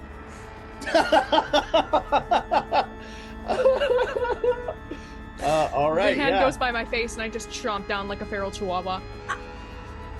Yeah, that's gonna beat you by 1, so that's gonna do a tiny bit of damage. Do I become a vampire? No, you do not become a Okay. vampire. But she bites into your hand. I have enough going on. She bites into your hand for 3 points of damage. Oh my god. Okay, fair. Fair. Don't I bite just my heard that. friend. Don't do He that. slapped me. Doesn't matter. What? Don't bite it. It matters. Are you okay? The slap didn't draw blood, and the bite did, so don't. But the slap still hurt. Apologize, both of you. I'm sorry. I'm sorry, I bit Here you. we It go. just happened. Now we're No, all I- friends. I get it. I just punch things sometimes. Oh my It's god. okay. Oh, is your hand okay? Do you want me to wrap it? I'll wrap it for you. That's better. That's good. Huh. Now we're making progress. I like this. Okay. Yeah. I'll take off my kerchief and wrap up his hand. Oh, that's very nice of you. This is cute. Hey, no as you are more not bugs. trained in medicine, we'll just do a wisdom save on this, and we'll set the check at 12. You can I rolled this. Yeah, you want to aid? Yeah, I'm gonna aid. All right, let's roll I'm the also aid. not trained in We need to medicine. eliminate- This is Yes. hysterical. Cool. All right, so yes, you did. You got a 14 on your aid check, so that was beneficial. So we will add a 1d6 to the roll. Like I said, we're trying to get 12 or better. You got 17, so yes, you wrap up Bubbles' hand. I'm encouraging. That's why it's helpful. I'm like, you're doing great. Keep going. Don't stop. Healing Bubbles for the 3 points of damage that he took. Oh my gosh. That was good healing. Wow. I man. read a book Yeah. on. I read a book on positive persuasion while I was studying for Grubernacht, and you know, I feel like that was really good, and I'm really proud of you, Bash, for being able to do that. Thank you, darling. I appreciate it so much. I did mean to ask you, did you read that contract you signed? No, but it's not legal anyway. I'm underage.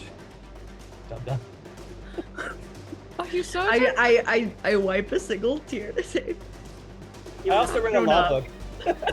book. Jayne, high, Yeah. low, or middle? Hi. Okay. Hi. You rolled a 2.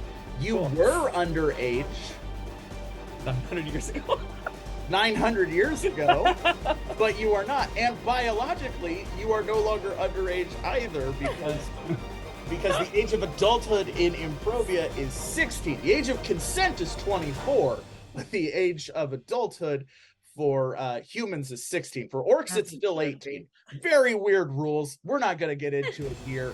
But yes, by eternal law, your real age definitely made you an adult. I wasn't Okay. thinking about the freeze. I'm sorry. I wasn't thinking about that giant. Oh. At that exact moment, a torrent of hellfire just shoots down from the hellish ship, and out steps several horned devils with huge spears blazing with fell energy. Submit or be destroyed. Of course. I have a question, if you have a moment, if that's all right, before I submit. Thank you so much. I'm looking for a man with, kind of tan, dark hair, a little bit of a himbo. Have you seen him? He was just in hell. Oh, really? What Yeah. plane? 7? Seven. Seven. Yeah, definitely 7. I wasn't there, but I'm feeling 7 vibes. Okay. Submit and I will tell you. I have a question. Yes. Will you be my friend? Well done. Well done. You rolled a 4, so yes, he goes. Yes, I will. Oh, good. Make them submit. Oh yeah. I have a I'll question. check. Wait, I have a question. Yes. Do I know any of you guys? Do I? They don't immediately recognize you, no. Okay. Well, And, you all look while great. you were talking about slight prejudices against devils, because all devils wear masks, like sheer featureless iron masks, it's actually very difficult to tell one devil from the other unless they announce who they are or they wear otherwise identifying clothing, which horned devils don't. They're pretty low on the hierarchy. They're basically cannon fodder. So, like, you may have met these guys, but you don't recognize But they're not noble enough to be related to me. them. No. I have a question for them. Very Yes. important question. since you're my friends now, I need you to do me a favor. Can you go on and find Uncle Jorge and find a contract for me and then destroy it with Hellfire, please? Thank you. Yes, we will do that while you're making the mortals submit. Yes, I will make Yeah. them. Oh, we're He's already on it. yeah, Really, we're ready already to being submit. convinced. It's gonna be great. We're Guys, gonna look at so that. I just submit. negotiated my first deal with a mortal. I'm totally getting promoted. And he Yay, slams his I'm not spear and immortal, shoots alright. back into the air. You see that throughout the town there are other kind of hellish portals throwing down, and you can hear screams as other devils are invading Oakvale. What do you do? Cool. We're gonna need some help, I think, because all the other cool adventurers aren't here, and I think they're all with their families for probably Grubernacht. Probably, I'm assuming, because that seems like the only holiday that matters. Or maybe Kittenmas or the other ones, whatever. It doesn't matter. But Grubernacht is the most important one. So we're gonna need some help, right? I think we can do this. I Cool. mean, I pull out my bag and I pull out the dough. Uh-huh. I pull out the feather. Okay. What's And happening? I pull out a can of mutagen. Oh boy. All right. Yeah. Let's see how this works. We're either gonna be really fucked or it's gonna be fun. Just before that, anything, can I roll a Colts to see if I know what any of this is? Yeah, by all means. I Yeah, will let I'm you roll that at concerned. full. We'll set the. It'll be open-ended. The higher you roll, the more I'll tell you. You got a 13. So the mutagen is bad. The feather is celestial, and you're pretty sure that's sourdough. Okay, are we having a picnic? Is that what we're doing? No, Also, okay, please so put that away! All right, No, Jayne. it's Which okay. one do you want to activate first? Let's activate the sourdough. All right. Yay. All right. Odd or even? Even. Next to the hellfire, please, so I get a nice crust. You I must commend you, that starter's you pretty take good. some of the dough out and you throw it into just like a burning trash can of hellfire, and out erupts an enormous, freshly baked bread golem. Oh, bad golem or good golem? It then That's like for you to find bows to you Yay! and makes a heart like. I'm gonna call you Doge. Like Doug, dough. I am Doger. Great. Doge is friendly. Okay, good. And He's now I perfect, would I'd like die to, for him. now He's I would so like cute. to summon use the feather to summon my angel friend. All right, let's roll a 1d4 again. Odd or even? Odd. Okay. You are correct. It's a 3. So you take the feather and it ignites going into the air, and an archon appears before you. It has 6 wings. It's a solar archon. So it's illuminating like this bright golden light. It also has a featureless mask, but it has a carving of like the sun in it, and it also has a spear. Hi. It's been too Jayne long. Goodfield, you have summoned me from the fields of battle. How may I aid you this day in righteousness? Well, we have more fields of battle, and I'm assuming you're pretty good at killing hell things, right? So, like, I was created by the progenitors exclusively to destroy my foul, treacherous brethren. dope. Dope, dope, Shimmy in dope. front of Bubbles a little bit. Just a My- light shimmy to cover up Bubbles. Just a Yeah. little bit. No, Bubbles is good, and also Vass is good, and also Doge is good, and I'm good. Yes, I have no quarrel with your construction of dough. However, I am somewhat apprehensive that you are defending a foul half-spawn. Well, yeah, it seems like a bummer, but like really. However, I am not of my own will. I have been summoned here. What do you ask me to do, Jayne Goodfields? I would like you to fight among us against everything that's coming out right now against the Hell Portal, if you don't mind. Very well. And also, please explain to everybody how you get your hair so good. Like mine gets tangly, and I don't understand how yours is just perfectly wavy always. It's just really nice. We can do that after.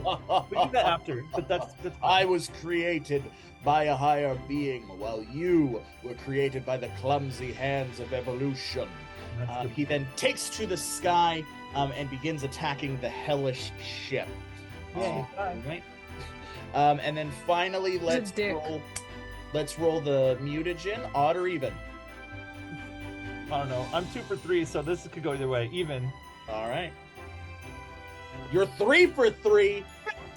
What do you want the mutagen to do? I will remind you, the mutagen has the chance to eliminate a target.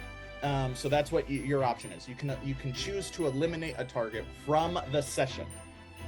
Cool. What's the biggest baddie? Okay, where's the ship that those 2 guys went to? It's directly above you. It's like floating in the air, shooting down fireballs that are summoning devils. Is that the worst one that's happening to us? Is Jorge on that ship? No, Jorge's still vibing on the 7th plane, right? No, You would have to roll an occult check. So I'm going to say, like, I thought it was just his activated voice. the mutagen, so the mutagen is, like, bubbling. And so now if you throw it at a target, it will immediately eliminate them. So you don't have to act on it right now. Okay. I summoned him, so he's here. Because when I do my summon spell, they don't go back to hell. Yeah. And then you So he's chilling on the plane. then you signed the extension contract. So yeah, he's definitely on the mortal plane. Yeah, so I'll hold that for them to, because I'm sure he'll probably come with the contract, I'm guessing. So as soon as he shows up on site, I'm throwing the mutagen. So then Sorry another for your uncle. fireball descends down. This one kind of like spirals as it comes down. It doesn't come down with the same like trajectory, and it slams into the ground. And two of the three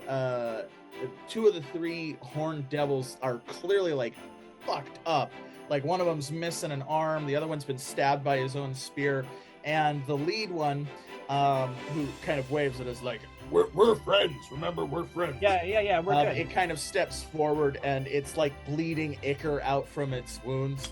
And it begins to, it kneels before you and it goes, I was unfortunately unable to retrieve the contract.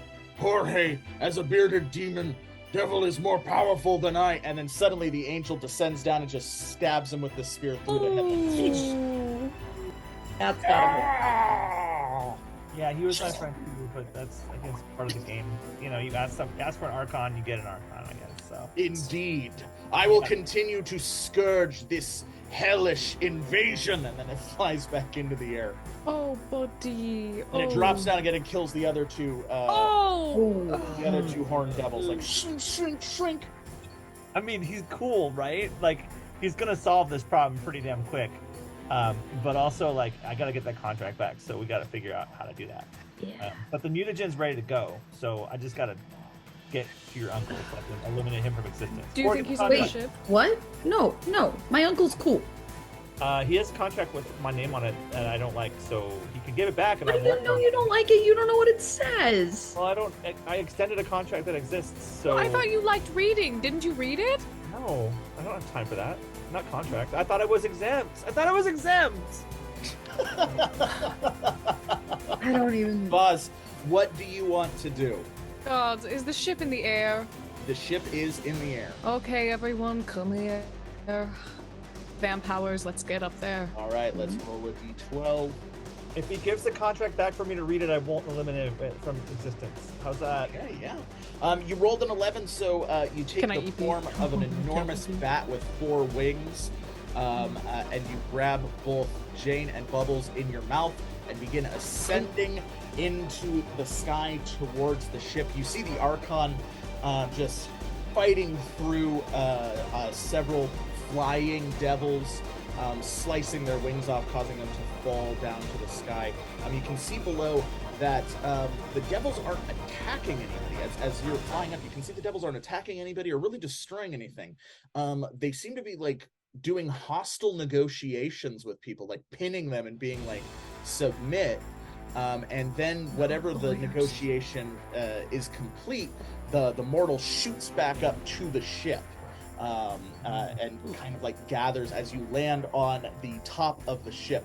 There's a small opening down into the ship. But that's what you're seeing. You're kind of seeing it, and it's spreading out as more people are shooting up into the ship. What do you do? I think it's just a bunch of lawyers. It looks like a bunch of lawyers. I mean, it is hell, so that's, kind of the same. Right? True. Yeah. Should we Alright. find Uncle Jorge? Is that what we're gonna do right now? I mean, ideally, unless you're gonna kill him. I'm only gonna kill him if he doesn't want to do what I want. Why not destroy the contract? That's all I want. I don't really want to kill him. I just don't want to Okay. go around with that. Well, what without- did you sign it in? If we just get it wet, it'll bleed. It won't work anymore. I just look. I don't want to kill him. I don't. Okay, But then he's let's not- find him and not kill him. Okay. All right. I can do that for you. My hormones are bubbling a little bit. I'm so sorry. I didn't mean them to. But like the way you said that right now was a little bit like, oh. So I'm trying to my best not to. You hear the tavern master. What did I say about hormones? I know. We're not in the tavern! That's a good It's point. for your own good, you crazy kids. Keep it I can put professional. I can put whoever I want in my mouth when I want to. He just wants me to date his son. That's all. Like it's not a big deal. Like his son is. Jeremy is my idiot nephew. Oh right, nephew. He's my ward. He's not biologically my son, but in some legal I think you'd be good together. I know, and he's really good at pig baseball. This is not where I wanted this conversation to go at all. That's fine. We can just stop it. Okay. Let's find Jorge. Several imps jump out of the kind of hole to the deck of the ship. They surround you. Hi, Imp. Hey, guys. You're very spicy. Mortals, we'll escort you to the Soul Engine. No, we're not gonna do that. We want to No, see yeah, we're just looking for my uncle Jorge. Oh, I Weird. did not recognize you. My Yeah, it's cool. Out of you. All right, come. We follow? I Yes, follow. We will show you the great work of the Deal Maker so that you can see he is advancing your father's agenda. Oh, he is paving the way for you to enslave this sphere to the hellish wills of our dominions. Mm-hmm, that is so cool. Would you like to see the Soul Engine? No. Nope, just Jorge, unless Jorge's at the Soul Engine, in which case, sure. He is not at the Soul Engine, but your champion Paramore is. What? Wait, what? Sorry. Your champion Paramore, the one you elected to be your champion Paramore, to be the vanguard of your hellish invasion. Is that? I'm sorry, who's champion Paramore? Yours. Me? Yes. Oh, Bubbles, you have someone? Whose blood bubbles with the wrath of Beelzebub. Oh. You named him as your champion Paramore, so now, once he has been filled with the fell energy of all of the souls collected on this plane, he will be your devilish champion. No, don't I agree to that? You don't have to agree to it. It's prophecy. He agreed to the contract. Well, we should probably figure out who that is then. Yeah, let's go. Probably, yeah. Bubbles, I'm very happy for you. I didn't know you had someone. It's totally cool that you have Paramore. Like, it's good. I'm very happy. Jayne, if it makes you feel better, I also don't know who this is. I'm sorry, but Come. They lead you down a spiraling stairway to a large occult room where a big ball of green energy is catching all of the mortal souls that are flying into it. The mortal bodies are then tumbling down and just piling up along the side. And directly above, kind of strapped to like the ceiling, in a pentagram, is Daz. Oh, this was the guy I was talking about. He said he knows you. He's cute, right? Hello. Oh, Vasilia. I'm terribly sorry that you want to see me in this condition. How are you? What are you doing? What is necessary? What do you mean? What is necessary? What contract did you make? If I serve as the champion Paramore to he who will burn this sphere in the name of Beelzebub, then you will be freed of all of your obligations to the Court of the Bat. You're not doing this. You're not doing He this. agreed to it, not me. I see. Yes, no. Cool, I, as one of your many paramours, was eligible to make this deal. I'm sorry, what? I don't think Paramore is the right word for this. Oh, it's a lover. Are you a lover? Well, kiss. without getting too... You kiss? Sorry. Hormone. Yes. Sorry. That's not... And- I mean, we did. And perhaps once I'm done serving as the Vanguard General of your hellish army, we could go get like coffee, see what's going on. I'm so sorry. Who are you talking to? Fair point. I'm just going to focus on the ritual. No, who are you talking to? Yes, who are you talking to? I think we could all get coffee. I think that would be a wonderful. We could catch up. We could check vibes. Wait, God. okay. I want to clear this up real now, God, right now. I want to roll a wisdom save again, God. I'm still a massive bat. I'm gonna need to roll a wisdom save, God. Yeah, you're still a massive bat. All right, let's roll that wisdom save. I go sicko mode right now. I'm so sorry. High, low, or middle? Low. You got middle. So yeah, your vampires kind of overtake you, and the beast that is inside of you overwhelms you. What happens? Are the imps close to me? Yes, the imps are close to you. I am rending them completely.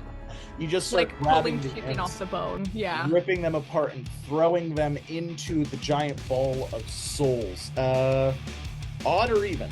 Odd. It's one of those days. Yeah, it's even. Yep. So the ball changes from a green glowing to like a red glowing, and all of the souls shoot out of it back into the people, and they're like, "Whoa, what's going on? What's going on?" They all activate as one of the imps goes, "You're supposed to put a demon soul in there. Oh no! I gotta get shit!" And he begins running. I'm grabbing Dez off the ceiling. Thank you. I appreciate that. And he gives you a hug. What, my thigh? Bats.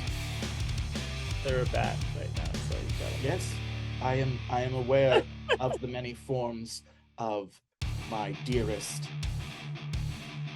friend. What? Hold on. Okay, I still gotta clear this up right now. This person over here that's a bat right now fucking loves you, okay? Straight up. Has been pining for you since the minute we talked. This person over here, who is a giant orc and also fucking gorgeous, is your paramour, alright? And Not like, me. I'm not gonna, it doesn't matter. I'm not gonna let you break his heart, okay? I'm just not. So, you gotta make a choice right now. Make the right one, or it's gonna be bad for you, okay? And I don't say me, because I'm not into you. You're gross to me. Jayne, Sorry. high, low, or middle? Hi. Oh, we got middle. Your words cut me to the quick, young lady. He materializes a rose and hands it to you. No, don't want it. I realize I have caused more pain yet again, foolishly, in my attempt to free those I care about and set things right. I have only made things worse. He looks at all three of you. I will make my leave. And then he leaps from the ship. I throw the mutagen at him. Yeah, the mutagen hits him. And he goes, "Ah!" No one messes with my friends. Why does no one get this? What does the mutagen do? It eliminates someone from the session, so you watch him melt into like just ash as he rains down on Oakvale. The big ball is getting bigger, by the way. I thought it spat the souls back out. Yeah, but it's like as it spits the souls back out, it shrunk down, but now the red energy inside it is like pushing and shooting like red lightning out of it that's destroying bits and pieces of this chamber within the ship. Okay, can I escort the people who just got their souls back, like, out? Yes, Like yes, this. you can. Yeah, you begin escorting everyone out of this chamber. Oh my God. You see let's there are several imps. They're running to portals, and then they're jumping through the portals. You see horn devils are doing the same, while other devils that you've never seen before seem to be trying to running back into the chamber with tools and things like that, probably trying to repair the orb. What do you do? You can handle that. I will be right back. I'm just going to go handle something really quick. I would like to go just throughout the ship, and anyone I see dies. I'm gonna say that's a power attack. Let's roll. Can I aid real quick, just for fun? I have a way to explain it if I succeed. Okay, we'll roll the aid. You did succeed. We got a 12, so we'll add an additional 1d6 to that. I look into Vass's eyes and go, "He wasn't the one for you. You deserve so much better. Go murder everything." Okay, darling, I do want you to know that was my childhood best friend and the only person I've ever loved. So I'm going to go ahead and, I'll be right back. She pushes you out of the way a little harder than you expected her to, as Vaz just begins ripping into the devils, tearing them apart, ripping their heads off, ripping their arms off, stabbing them with their own spears and pitchforks. One of them goes, Wait, mercy, I will tell you anything you wish to know. Just please, spare me this pain. Where's the contract? There are many contracts on this ship. Which one do you specifically want? Hers. Hers is in hers is in the sanctum in the center of the ship, where our leader, our battle commander, Jorge is. Thank you. I'll eat you in one fell swoop so it hurts less. I think I handled this well. That was so nice of you. This went well. This went really well. I made a good decision. Nothing can possibly go wrong with this one. Can we hear this happening, or is this outside of the? Oh no, that was just me to you talking. You did hear the screaming. Vaz comes back a bit more composed, not totally composed, but a bit more composed. Covered head to toe in devilish ichor, and relays the information about the inner sanctum and Jorge and the contract. What do you do? Question for you: the mutagen just takes him out for this session, right? He didn't murder him, right? Right? Odd or even? Whoa. Can I use EP for this roll, whatever happens? Can I aid for this? That's None of us how odd or wanted even dead. work. It's a 50-50, odd or even. Okay. Odd. Okay. He will be back. Boss is Rolled working under the even. assumption that he's dead right now, though. So Well, we are, I think. All of you are under the assumption that he's dead. But for those watching, Daz will be back, and he's not gonna be happy. One more person to hate Jayne. Yay! As soon as I hear Jorge, we're on like an upper level of the ship. Yeah, right? you're on an upper level. So I'm gonna just bust through the floor and assume that goes towards the center. Yeah, let's roll an athletics check. We'll set this at 16. You got a 7. You can take the failure. You can bump it up with EP. All right, 4 EP to make it a success. I only have Get 2. Slamming. You only have 2? Then I'm gonna I'll give you the success, but it's gonna be conditional. You take 5 points of damage. That is fine with. As you smash through, you're just smashing, ripping devil metal with your arms, and getting all cut up as you drop down into the inner sanctum, where Jorge again, he has his boot.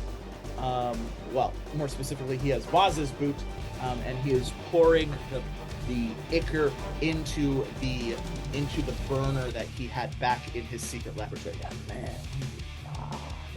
Jorge! Oh, nephew, how are you? Twice in one day. How lucky I am know. Surprise! Look at this. I started the invasion for you. Oh, it was so cool of you. Thank you so much. Hey, you had my good friend here. Hey, Jayne. Can I catch her if you don't? Oh yeah, I jump in. Yeah, this one here. You had her sign a contract. Where is that? Yeah. Oh, What is it saying? Can you just tell me what it It's says? right here. He snaps his fingers and the contract appears. I'd what like does to it say? steal your shit. My knack of the day. Okay, yes. lets you steal your shit. You got an 8. You successfully stole it. But odd or even? Odd. All right. Even, you take 2 points damage. That's okay. As you grab it, like it kind of burns you with hellfire. But you snatch it away. Oh no! Jayne, this is yours. Cool. I would like to read it. Okay. Reading over the contract, we'll have to do an occult check. We'll set this one open-ended. The higher you roll, the more you'll know. I have skill in this, by the way. Yes, you do. I rolled a d6 and a d20. You got a 24. Woo! So I know a lot about it. So yes, so the initial contract was to give him full devil powers while on the temporal plane. That's just kind of standard summoning that devils try to do. That way, if you die, they can continue doing stuff. They're not limited by being stuck in a mortal form. It's just a way that they can bring all of their devilish potency to the material plane. However, the extension contract is the interesting one because that binds the two of you together. Your soul is linked with Jorge's, so that the only way to banish him is for you to also be banished from this plane. And wherever you go, he will go as well. And it expires in exactly 666 cycles. And how long is a cycle? That's so cool. That means I get to spend more time with my uncle and my best friend. So a cycle, reading further down in the footnotes, it is listed as a hellish cycle, which one cycle equals 1,000 temporal cycles, so 1,000 years. So it is 600,666 years. Cool. That's fun. Are we all satisfied with the contract? I can't destroy this contract, right? No. Cool. Contracts would if we could just destroy them, hell would be a it would be a nightmare. They don't need to be together on the they just need to be on the same plane at all times. They need to be on the same plane. And if Jayne ever leaves that plane, he will immediately go to wherever Jayne is. What happens if he dies? You also die. What? So throwing the mutagen at him would have been bad. Would have been real bad. Yeah. But as you said, you weren't going to do that, so it's not a problem. Okay, so I go to the window. Is there a window in this room that looks out on Oakdale? Yes. There's like magical portals, like just magical like sheens of energy that show you different things. As you walk towards it, your intent is to look down on Oakvale, and so you see Oakvale. I need y'all to go save yourself, please. What? What are you doing? We're fine. No, you're fine now, but this is I've messed up real bad, and I want to fix it. So you could be here for it if you really want to, but it's gonna be kind of gross. How do you intend on fixing it? What was I summoned the Archon. The Archon crashes through the hull of the ship and pulls out his spear. I have dealt with the exterior devilish entities, and now I move to its infernal heart. Hey, Jorge, I'm gonna give you one chance to cancel this contract right now. Just cancel it, please. Yeah, Jorge, you should definitely do that. I know she's little, but she's not messing around. I'm less little now, but I'm still kind of little. And please give me my fucking shoe. Yeah, do that first. More than happy to give the shoe that you willingly gave me if we could negotiate a contract for it. Don't bother. He's gonna be. I will rip your throat out with my teeth. You know what? I'm feeling generous today. He tosses the shoe back to you. There we go. Now, am I supposed to be scared of the Archon or the teenager, or? And I don't understand where you're coming from with this. His wrath boils. Listen, Jorge, you know I love you. And I love you. That's why I'm initiating the first wave of the invasion of this sphere. And that is so cool and fun. This kid can and will kill you right now. You need to nullify the contract. I don't want you dead. Not gonna do it. I can't nullify it, especially not under these conditions. Nullify it or I put on the crown. Wait. What crown? Do you not know who I am? You're a dead woman? Great. Are you familiar with the Cult of the Bat?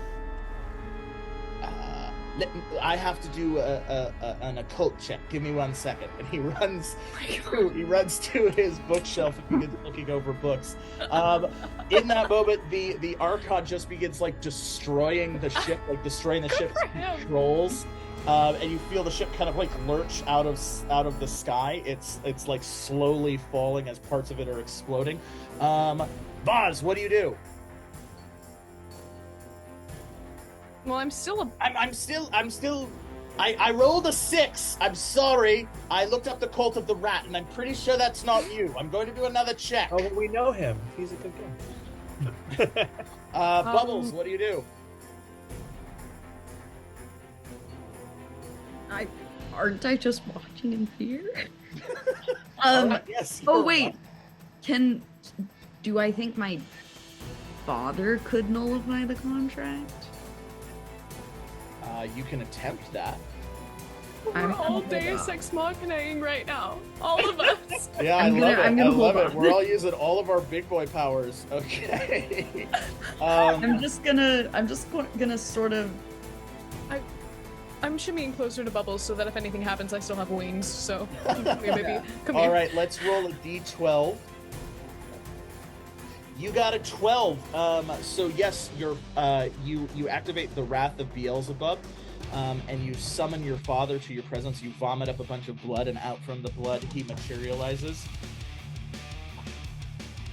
Hey, Dad. I'm a little miffed, considering how we left things, that you would call me so soon. I'm assuming it's to apologize, and suddenly the ship lurches.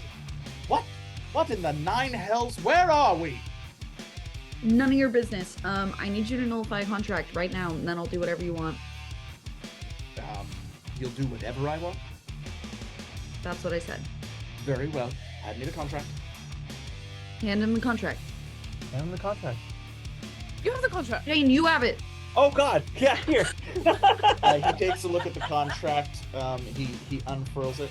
Oh, what delightful. Did Jorge say this? He turns. Jorge, you scamp! You scallywag! Is this because of Grubernacht? It is! Happy Grubernacht! Grubernacht? I love Grubernacht. I love it. I love it. I celebrate Grubernacht. Unfortunately, I'm going to have you. He stabbed through the contract by the Archon, who lifts him into the air.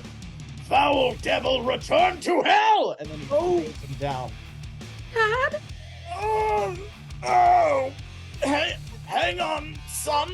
I have to deal with this piece of shit. And then he jumps up and the two begin attacking each other. Yes! The Cult of the Bat! Ooh, that would be really bad if you put that crown on. Yes, could you please nullify it so I don't do it? Unfortunately, the contract is being renegotiated by my superior. I'll have to wait till he's done. Archon, stop fighting right now, please.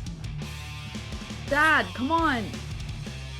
The Archon removes the spear from Felicel and instead, I have done my duty, Jayne Goodfield.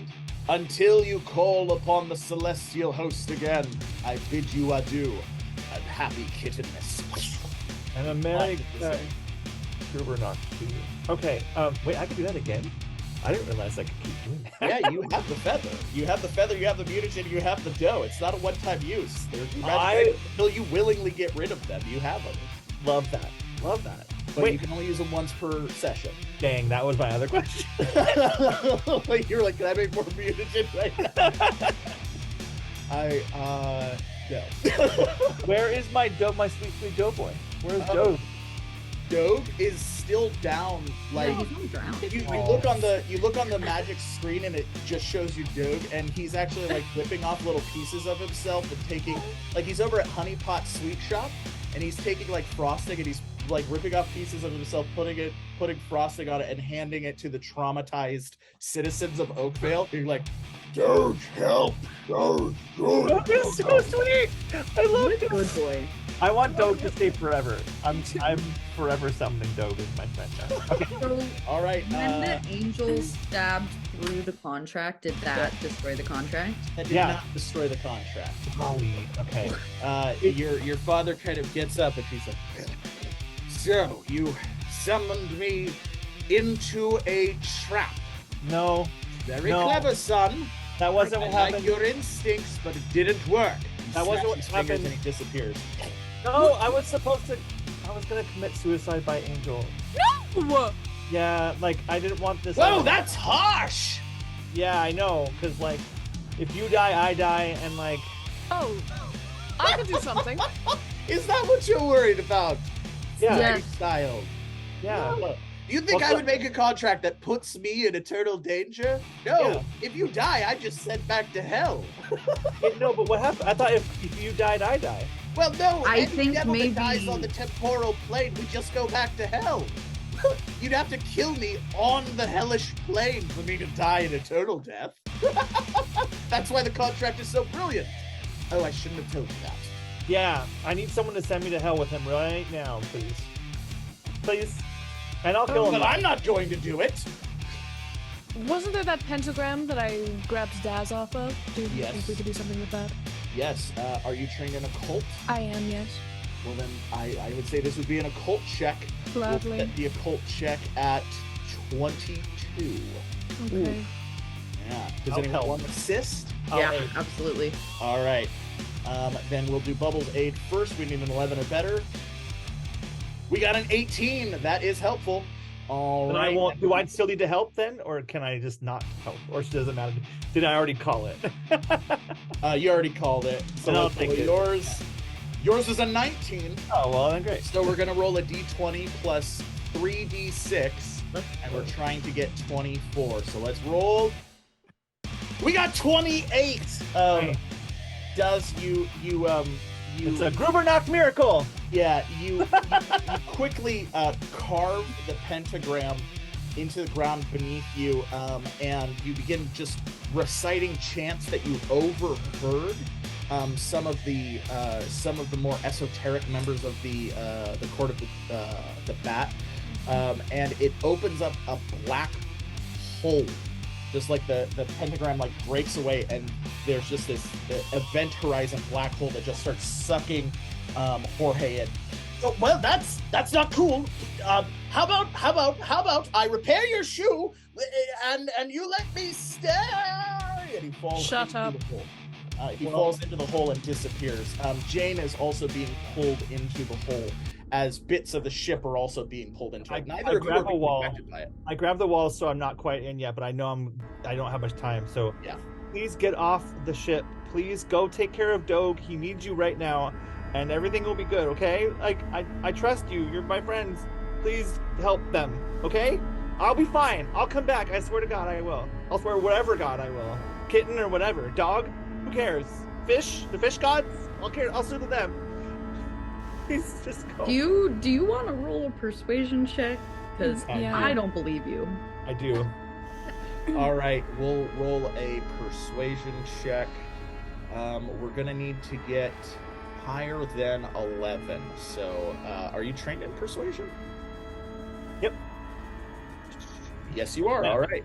So we'll add a d6 to it, and we need higher than 11 because you need to beat Bubbles. And you rolled a 17. Bubbles, how do you respond to this plea? Okay, I'm gonna be very stressed when you say, okay, you're gonna come back. I promise I will. Okay. Pinky? Yeah, and I grabbed the pinky, and I would like to do a strength check real quick. Okay.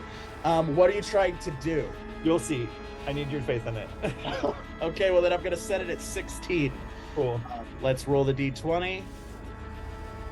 You rolled a 6. I use all my EP for this. Fair enough. You have succeeded. What do you do? I grab the pinky and then I pull it, and I'm pulling, and I pull myself close, and I kiss him. Come on. I'll be back.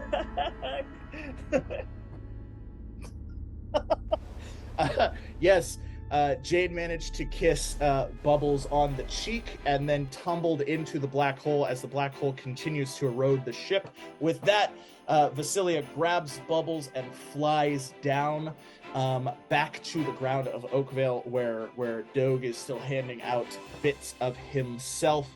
You watch the ship crunch and collapse into itself as the singularity blinks out of existence.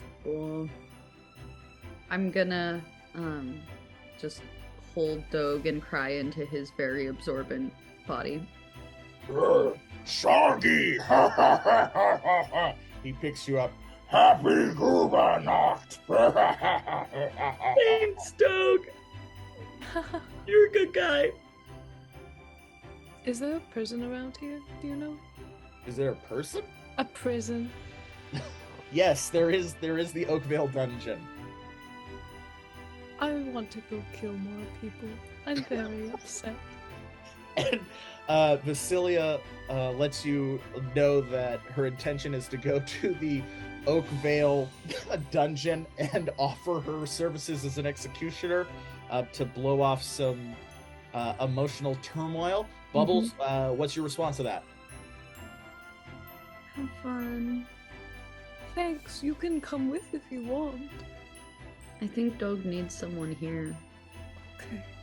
You're a great friend. You're a great friend. I really didn't know that guy was, like, your person. I'm sorry I flirted with him. You had no idea of knowing, and you know what? It's so funny. I never even knew if he cared because he was practically my familiar. So, he could have been entirely under my control, and once he was out of it, you were the person. So, you know what? It was probably a good thing. I probably trapped him there. So I'm going to go kill people. Happy Grubernacht! I think when he talked about you, it seemed like it wasn't just that. But I totally support you killing people regardless. Thank you. Keep the good boy safe. And with that, the two give each other a comforting hug before Vasilia turns into a bat, screeching through the night, flying towards the Oakvale dungeon. Bubbles rips off a hunk of Doge, takes a bite, and begins handing out other pieces to the other citizens of Oakvale, wishing them all a happy Kittenmas and a merry Grubernacht.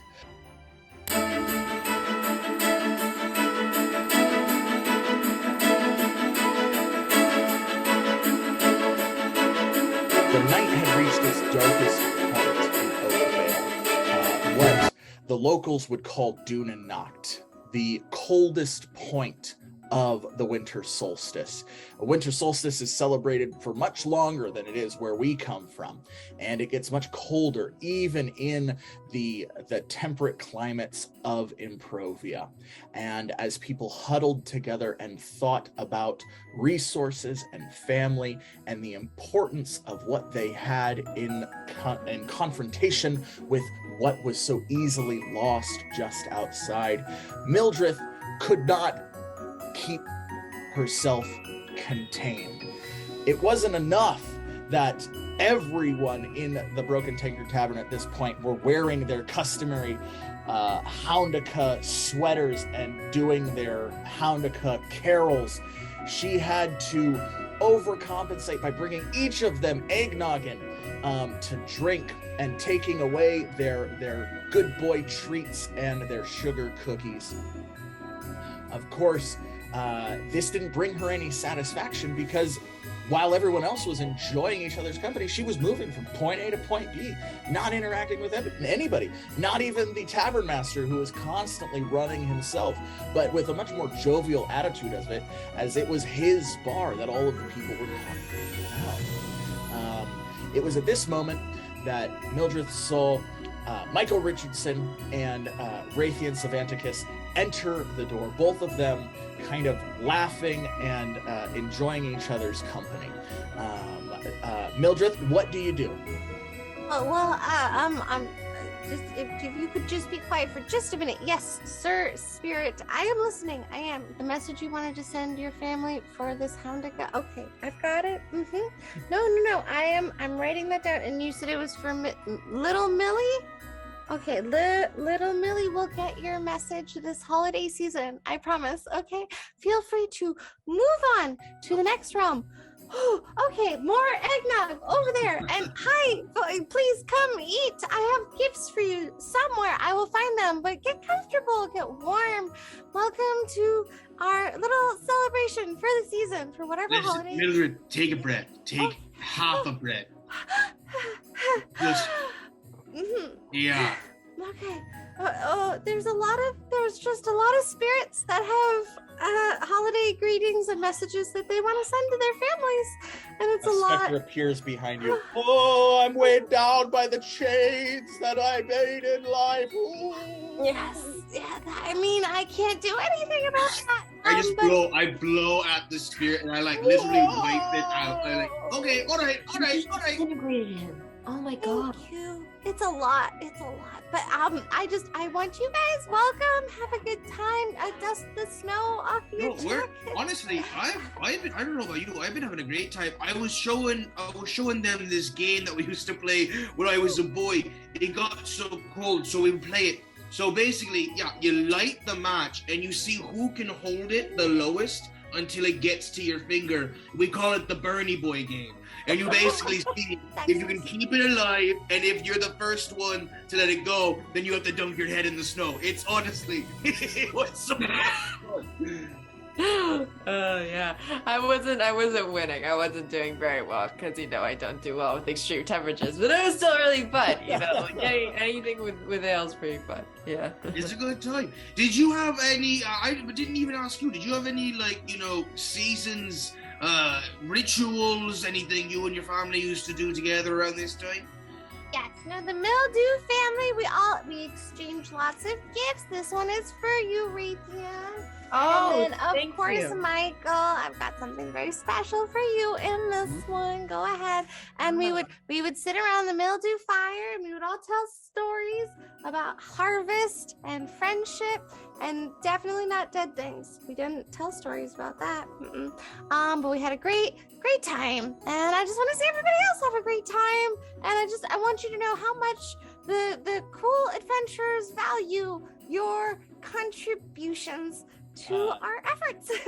From behind you, Mildred, brother Flufferkin comes up and pats you on the shoulder.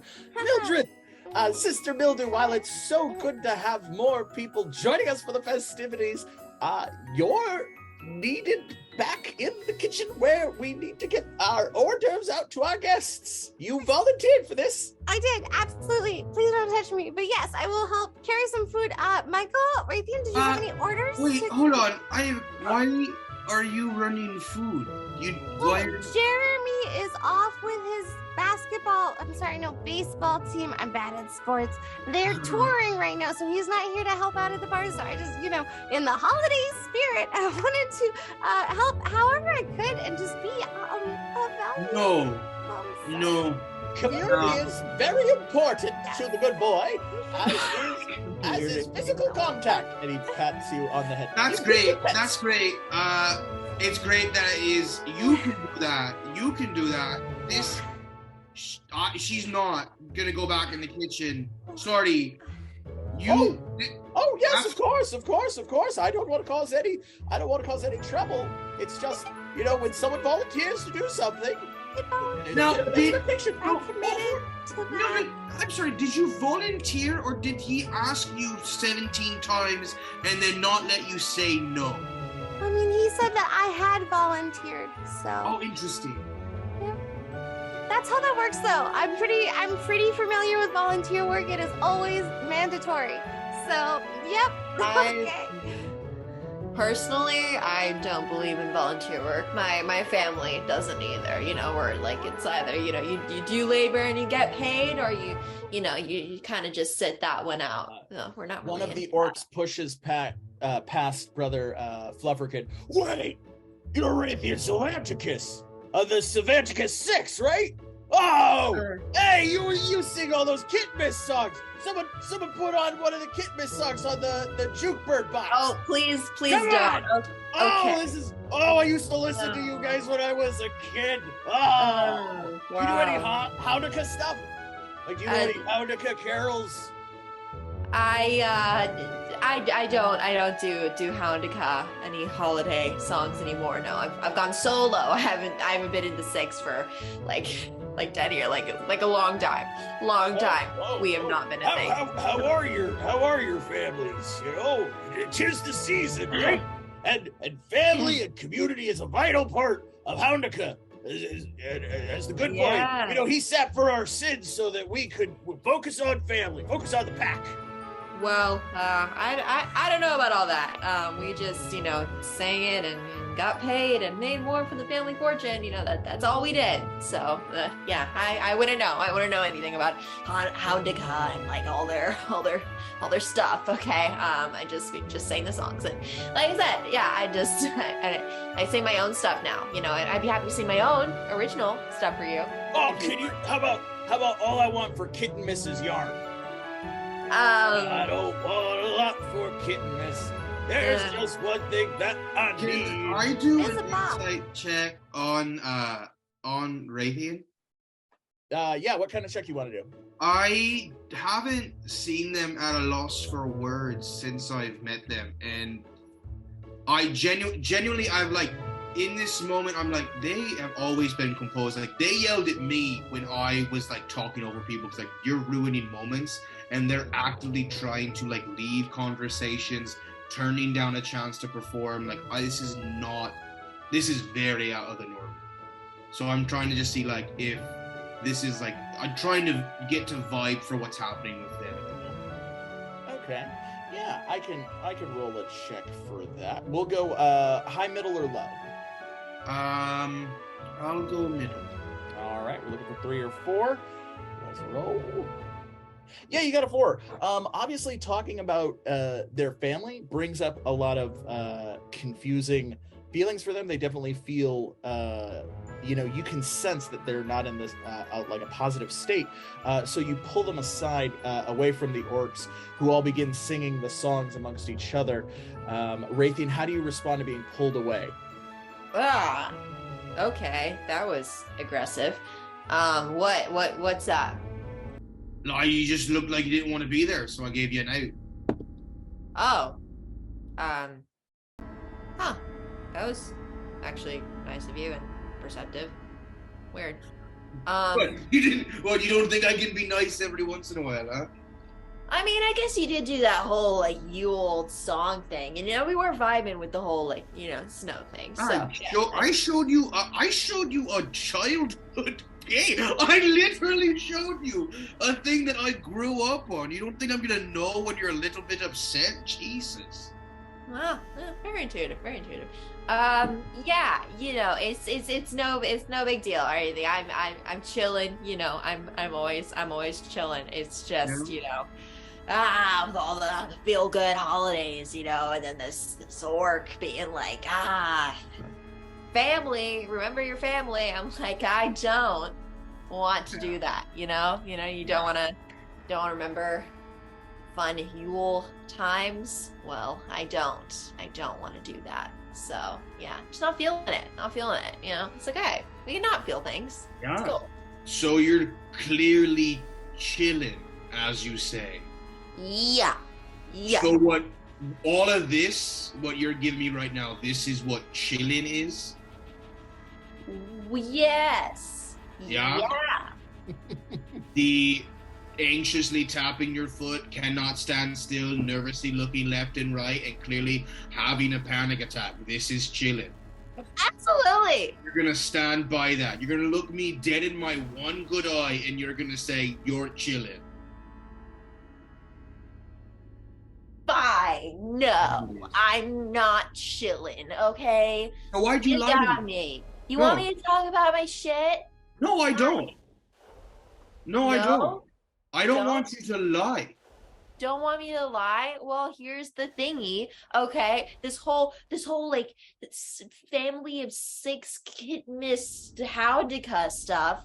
It's just it was not a fun time, okay? We went around and we toured as a family, and we didn't actually get to do any holiday stuff. And being around all this Yule thingies is just not very great for my for my, what do you call it? The thing. It's like here. It's like, Your like heart, your spirit. yes, that's what it is. Yeah, it's not good for this. Yeah. Well, why don't you just say that? Michael, Well- odd or even? I'm gonna go even. All right. Yes, you rolled a 4. Looking past Raytheon as they continue to dart their eyes back and forth, you see a poster. And on the poster, it says, celebrate the season the real way, the Grateful Undead, live, Undead at Neo Necropolis. Has anyone brought you guys some cider yet? Here, take some cider. There you Mildred, go. how do you like music? I mean, it depends. You ever listen to that band? I called them the Grateful Dead. I think they might go by something a little bit different now. I am personally familiar. Yes, did you notice the posters that I put? I am promoting them. One just caught my eye. I think that what we could all use is a little bit less of this environment and a little bit more of some good old-fashioned music. Yeah, I find their music so like, what is the word for something that's like, it soothes you while also reminding you that you will one day die? There's got to be a word for that. I'm not sure, but it makes me feel good. I love it. No, it's the best. That's the music I grew up on, so it's all my jam. Yes. Ripley, did you ever listen to them? I think I did. Oh, there was that emo phase. That's what it was. 100th year. Yeah. Yes. They are playing tonight, and I was very much hoping that I would get to see them.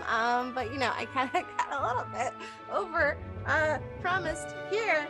But if you needed a guide, I would be happy to show you to the necropolis. I'm sure that's a very important job. Why don't you just come? Why don't you just come with us to the concert? I don't. Come to show you how to get there. How about you just come with us to go watch and view and listen to the band that is playing? Attend, like be there. Not worth it. Like to just spend time together? How about this? I take out the bag of diamonds that we just won. I'm gonna give you this bag of diamonds. Oh my god. And the job you're gonna do is not do a fucking job. You just paying me for my company? I guess. Maybe you could call it that, sure. Non-sexually, just friendship. Hey! I feel like I've heard The about Tavern this Master before. pipes up. What are the rules? Everything is sexual if you're spending money. Exactly. And the addendum to that Fine. is none of that shit in the tavern. I will pay you this bag of diamonds for you to come with us. There may be some sexual tension. I can't promise that. It might exist, but it's not guaranteed. The rock show, so that's a given. But what if I share? You gave the money to the tavern to replace me being here. Don't you give me any of that money. I don't want none of your ill-gotten adventures gains. No. You know you want my sweet, sexy gaze, you tavern master, you. I would break you like a fucking match half lit, boy. If you don't think I'd let you burn down to my fingertips, you're fucking crazy. And I spit in their mouth.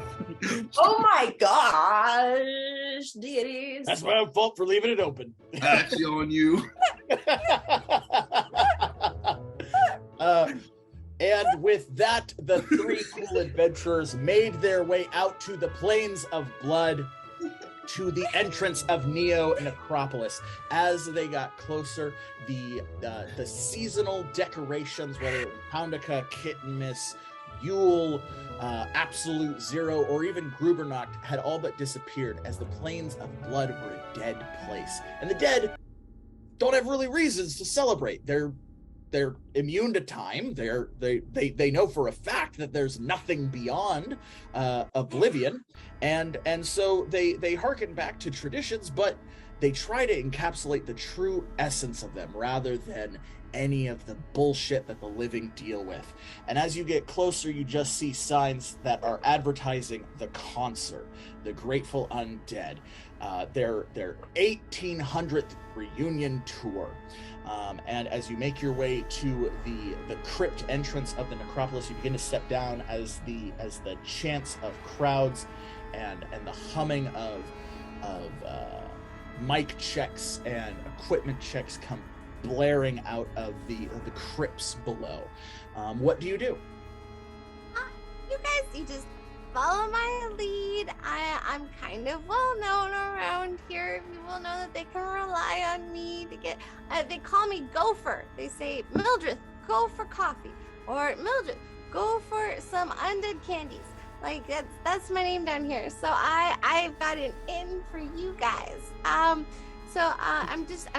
We're gonna go to the front like entryway where everyone's checking in with their tickets, and I'm gonna say hi to Denise and be like, check in on her and see how her and her daughters are doing, and then we're gonna kind of just go in through this, through the staff entrance. Okay, yeah. With that, Mildred kind of wanders off. Mildred, you see Denise, a large banshee. She kind of floats back and forth. When people try to pass through the VIP section, she wails at them, causing them to fall unconscious. Denise, you were on your game tonight, girl. Oh, yes. Thank you, Mildred. Yeah, how are you and those girls doing? Are you here for the concert? Yes. I mean, Steve said, that in exchange for putting up the posters on the upper worlds, that I could get a backstage ticket for me and my friends. And these are my friends. You guys stop hiding. It's just a banshee. She's very friendly. You look like you wanted like a second. You just kind of ran off like you were doing something. So I was gonna go down to the merch booth. We can go to the merch booth. I just think it's really important that we check in here and get our VIP wristbands really quickly. I have to give you your VIP wristbands, or I'll rip your living soul from your corporeal form with my wailing, cursed voice. Why? Is it okay? Just like a question. I don't understand. For both of you, you say things that could be like a sentence. And it's like 10 sentences. Like, it's not a diss. I just am so interested in how you phrase words, I guess. When you're undead, you recognize that expository dialogue is the most direct way of communication. When outside of time, you fully understand the importance of resource management. Why be vague when one can be direct, heavy-handed, and perhaps on the nose? Speaking of, there are several tenuous groups here tonight. Keep a wary eye out, Mildred. Now here are your wristbands. Thank you, Denise. It's like there's languages, but then even within languages, there's dialects. It's the undead dialect. You kind of figure it out once you've spoken it enough, but really it's just sort of like, who needs to bother with punctuations when you're already dead? And so you just keep going and you express what you're thinking and you just communicate, Yeah, I guess. I think Michael Richards has never had this much fun before. Yeah, I think so too. I don't think you've interacted with a lot of undead before. I have interacted with a lot of dead before, and the dead are very, it's a lot of pain.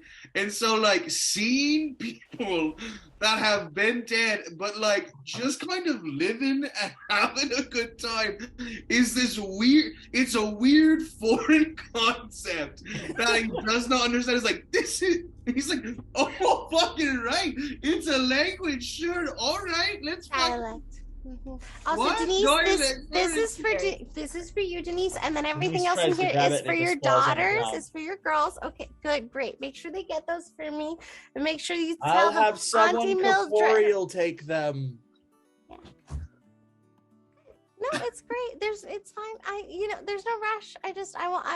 I miss the girls. I haven't seen them in a while, but I know they're at school. They got a lot of work that they're doing. It's fine. I remember being a high schooler. It's crazy. Nathan, what are you doing back there, bud? Huh? Me? What are you doing back there?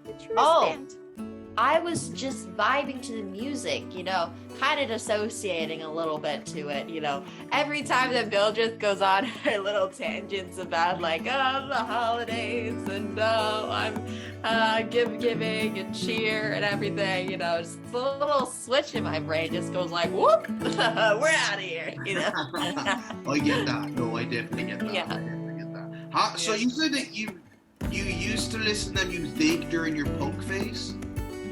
Yeah, that's why I was kind of like bumping to it, because like, when something like just scratched the back of my brain, like I'm vibing to this music, not the Houndica, but this music right here, right now. So I'm not gonna lie to you, this is holiday music. This is genuinely where I'm coming from. Like, this is you music. Like, I remember when we would be in the forest, like, this was what we would listen to in the coldest of nights, burning our fingertips, smoking our cigs, drinking our daddy's juice, and we would be fucking jamming to this. This is what brings people fucking on their feet and moving, baby. Like, nothing ever before can get someone to jump and just not think a single word than this fucking band. They've been performing for like 1,400,000 years, so honestly, they probably don't even know your music. No one here knows what you do. This is very traditional Yule. From inside the venue, you hear a gravelly kind of voice over the microphone. All right, man, we're gonna rip into Touch of Grey Death, and you know what that means? That means a 4-hour guitar solo starting now! Woo! So that is Joel on the guitar, although sometimes they identify as Jolene. We just got to check in with them every day. But we can tell based on what wig they're wearing when we get up to the stage. It's great. It's so good. Love that. And so with that, you begin to move to the backstage area. There are other bands performing with the Grateful Undead, the 27 Club, the Bloods and Crypt Keepers. It's a real kind of macabre celebration of life. In a strange way, or at least that's what they're all saying, in between the thick haze of devil weed that just permeates the whole air. Michael, you see something slightly out of the ordinary. What do you see? I think I see like a regular human arm. Like, I see like material flesh kind of walking around a corner carrying an acoustic guitar, and it like feels not bad out of the normal, but like this is out of place. Okay. Do you want to pursue that, or do you want to identify that to the rest of your group? Yeah, I think I think Michael is just like, never before has Michael felt young. Like I think for the first time in a long time, it's like when to get out. It's like when our dads saw the Eagles in like 2010s when they toured. It's like he's going like, this is my fucking music. Like, like, oh shit, this is crazy. Like he's just like seen. And when he saw that, I think he just followed it like someone following this like mystic figure. He's just going where he feels like he needs to. And I think he just disappears. I think he just follows it. Yeah. All right, yeah. Then you follow the stranger down a corridor. It continues to get darker and darker as you go down. We'll come back to you. Raytheon. Yeah. You hear, after 4 hours, thunderous applause as the Grateful Undead, we're gonna throw it to some of our friends. We'll be back because this concert ain't gonna stop at any point. We don't need to sleep. We don't need to eat. We don't need to breathe. But get some water. You see Joel, a large skeleton, take from the stage, removing his guitar and putting on a wig, and hoop earrings kind of hanging off their jowl, and they immediately go and run to hug Mildred as more people, undead, step off the stage. You see the lead of the band. It's a large ghoul. But he has a jolly countenance, probably because he's lacking lips, so it just looks like he's perpetually smiling. He comes up, hey there, I'm Jerry Garcia.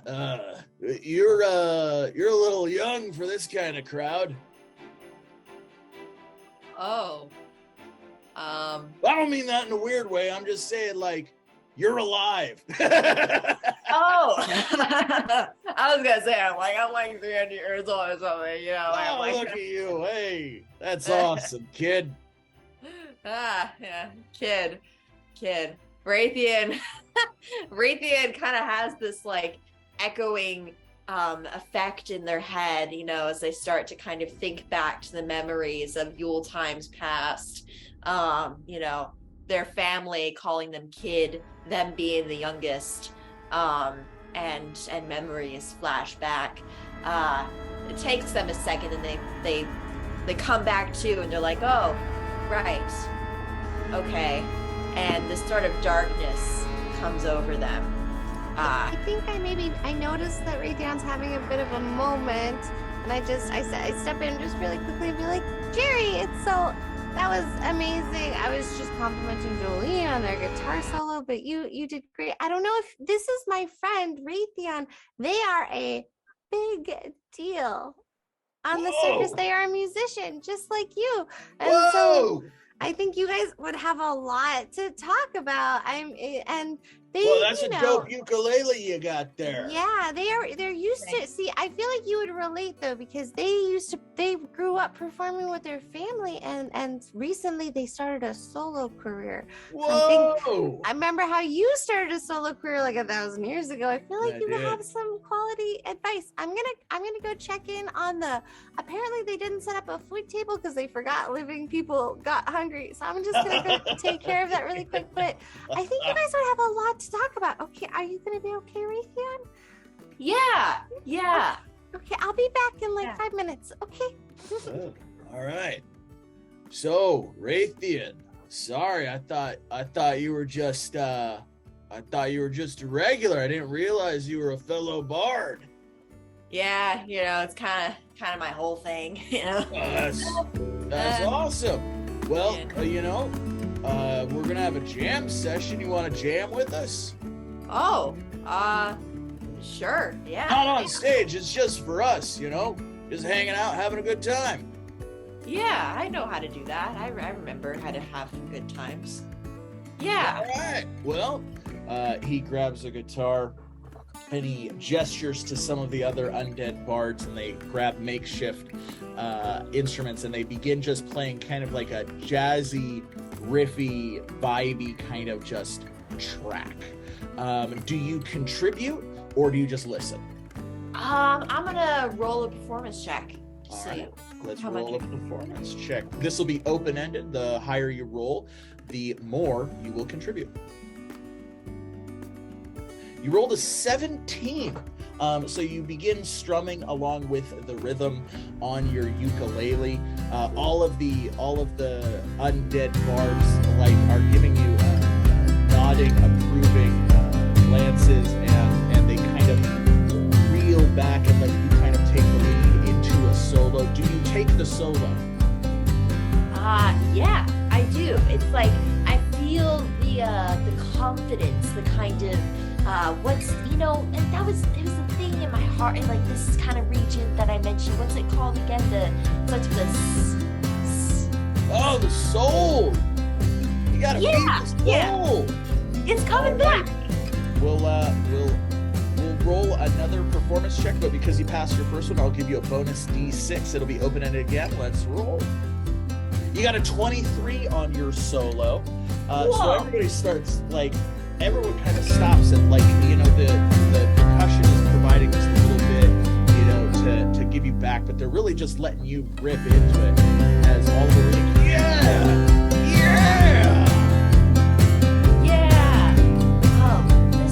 I start playing this kind of like melancholy tune that was in one of my EPs recently, and it's kind of about like past love and all that stuff. Well, let's hear it. Come on. Don't tease us with it. Come on, Raytheon. Yeah. And it goes like, yeah, you were the one, but I wasn't. But now I know that I am. It's all like about self-love and stuff, and they're like, yeah. Yeah. Oh, woo. All right. Hey. Whoa. Jerry gets up. Guys. Thank you. I just realized something. What? Music, art, is a celebration of life.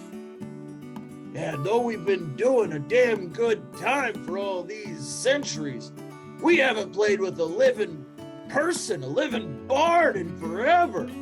Raytheon, would you come with us on stage after the Bloods and the Crypt Keepers are done? Yeah. I think our audience would love. It's been so long since they've heard music from a living person. I don't want to put any pressure on you. You don't got to come if you want, but it'd mean a lot to this old undead. All right, I'm gonna roll something again, and just to make sure that I'm like fully in it. I don't want to get up on stage and kind of. So I'm gonna roll a charisma check. All right, yeah. Just to make sure I'm good to go. Yeah, we'll set this charisma at 12. So let's roll a d20. You got 13. You got 13. So yeah, you enthusiastically jump up, ukulele in hand, as the band starts talking about what that set, including you, is going to be. Jerry's like, "We're just gonna wing it, man. We're just gonna wing it. We're gonna let the MCs take over." Yeah, you can see he's getting super excited. Meanwhile, Michael, you continue to follow this figure into a dark space, but the door opens. It's very bright and very warm. You see that it's a collection of living performers, mostly orcs, and they kind of look at you and they're like, "How's it going?" It's going great. Honestly, it's going great. How about you? We can't complain. We're the owl bears. Yeah. Like the band, the Owl Bears. Yeah. Hey, you know of us. Not a lot of people do. I listened to you when I was a kid. I grew up. I grew up with Owl Bears. I grew up on your music. Whoa, that's kind of hard to do, kid. We haven't been putting out albums a long time. I know. I've lived a long time, so. Wow. God, this is it. I wanted to meet you. God, if my family could see you right now, they would be absolutely losing their mind. Oh, Oh, so it was your pops or somebody that got you into us? No, not my pop. Well, but my parents, there were 2 owlbears. They got me into it. Yeah, Bill, he already said he was raised by owlbears. That's how he heard our music. Oh, yeah. I'm sorry. Yeah. Sorry, my ears are shot, kid. You know, I get you guys playing music as long as I have. It's just tinnitus. Just trust me, I get it. The older you get, the harder it is to hear and to say. Yeah, that's what fame never tells you. Like, he'll make you immortal, but Hey, she's a thick old mistress. That wear and tear's a bitch, man. God, I didn't even know you guys still played. Yeah. Oh no, Jerry called. He called it a couple favors. He had us open when the concert started about 6 months ago.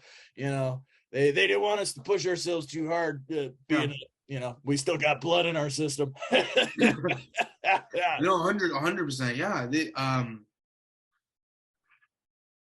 I think might go like pause this for a second. Just the wave of memories that like is flooding his body in this moment is just overwhelming. Like genuinely, like so every single emotion that he thought he couldn't feel anymore, like is thrown upon him. It's just like I thought you guys were gone. I didn't think there was blood in your bodies. I haven't heard your music and fucking I couldn't tell you how long. And not to say it should be played. I just everywhere I looked, I could never find a bard that knew a song. I could never find a recording of it. It's so good to see you. Oh man, you're gonna make this old orc cry. You see the other owlbears are tearing up. They're nodding between their big beards. And finally, the lead goes, fuck it. We got a couple of juke birds that know all our albums. We can just give them to you if you want. The merch table couldn't sell them for shit. That would be incredible. Yeah. Thank you. Oh my God. Thank you so much. He pulls out a large cage that has 3 juke birds. This one's our first album. This one's our second, and this one's our greatest hits. So it kind of got some stuff for the first and second, but it's also got some stuff, some old stuff nobody knows. Does it have My Oh My on there? Oh, it's got My Oh My on there. That's all. Yeah. That was my favorite. That was my all-time favorite. We wrote that one about animal control and the importance of having nature in balance. A lot of people don't get that. No, I shit you not. That song changed my trajectory. I joined ACC, and that is why I do what I do. I swear to God, I'm not fucking kidding you right now. Whoa! All right. Well, hey, we got some daddy's juice if you wanna partake with some old timers this Yule. Oh God, I would love nothing more than to throw as many back as possible, but I quit about a year ago, so I'm trying hey, to. No worries, man. No worries. Well then. I think we got some eggnogging around here too. Let's just talk about the good days. We can tell you all the crazy stories we fucking had in the past couple 100 years. You'll get a kick out of it. That'd be incredible. Yeah, 100%. Let's do it. All right. Meanwhile, Mildred, you're called away, as you said. Sandwiches. What? Someone ordered sandwiches. I've got a Philly cheesesteak. I've got a meatball over here. And they're one of the security ghouls is like, okay, great, thank you. And you go to a door, you open the door, and you see the glowing, flaming rune skull of Franklin, the president of Neo Necropolis. Sitting next to him is the Wraith ruling council the tyrannical organization that used to rule Neo Necropolis that you thought you had destroyed. And sitting on the other side of the small table from them is the unkindly Lich. Right. Well, here I've got 3 chicken Caesars on white, and then I've got a Philly cheesesteak and a meatball on rye, and Wait, is that Mildred Mildew? Franklin says, "Oh my gosh, guys, this is who I was telling you about, the savior of Neo Necropolis. Solved our political problems, kicked your ass a couple of times. What are the odds that you'd show up here?" bringing a food order. Just wanted to make sure. I mean, the seasons can be very overwhelming. I know you all are super, super busy. So I just wanted to bring in some food for everybody. Although the crowd, the leader of some the of you Great do Roman not Council eat. stands, kind of rises, because, it's an incorporeal just shadow. Yeah. He goes, "Why would I want a chicken salad when I can feast on your life force? I mean, if you mean that as a general, I mean, sure, but obviously not my specific life force, right?" No, yes, I would very much like to. The unkindly Lich rises. "Gentlemen, we've already discussed that until business is resolved between Mildred and myself in my official capacities as head of the necromancy department for the Quad A, you are going to have to set aside your undead feuds, as well as remove any amnesty or sanctuary for her. And there is no coincidence in her being here. I've been subtly sending her suggestive messages for the better part of 6 hours. Mildred, it's delightful to see you.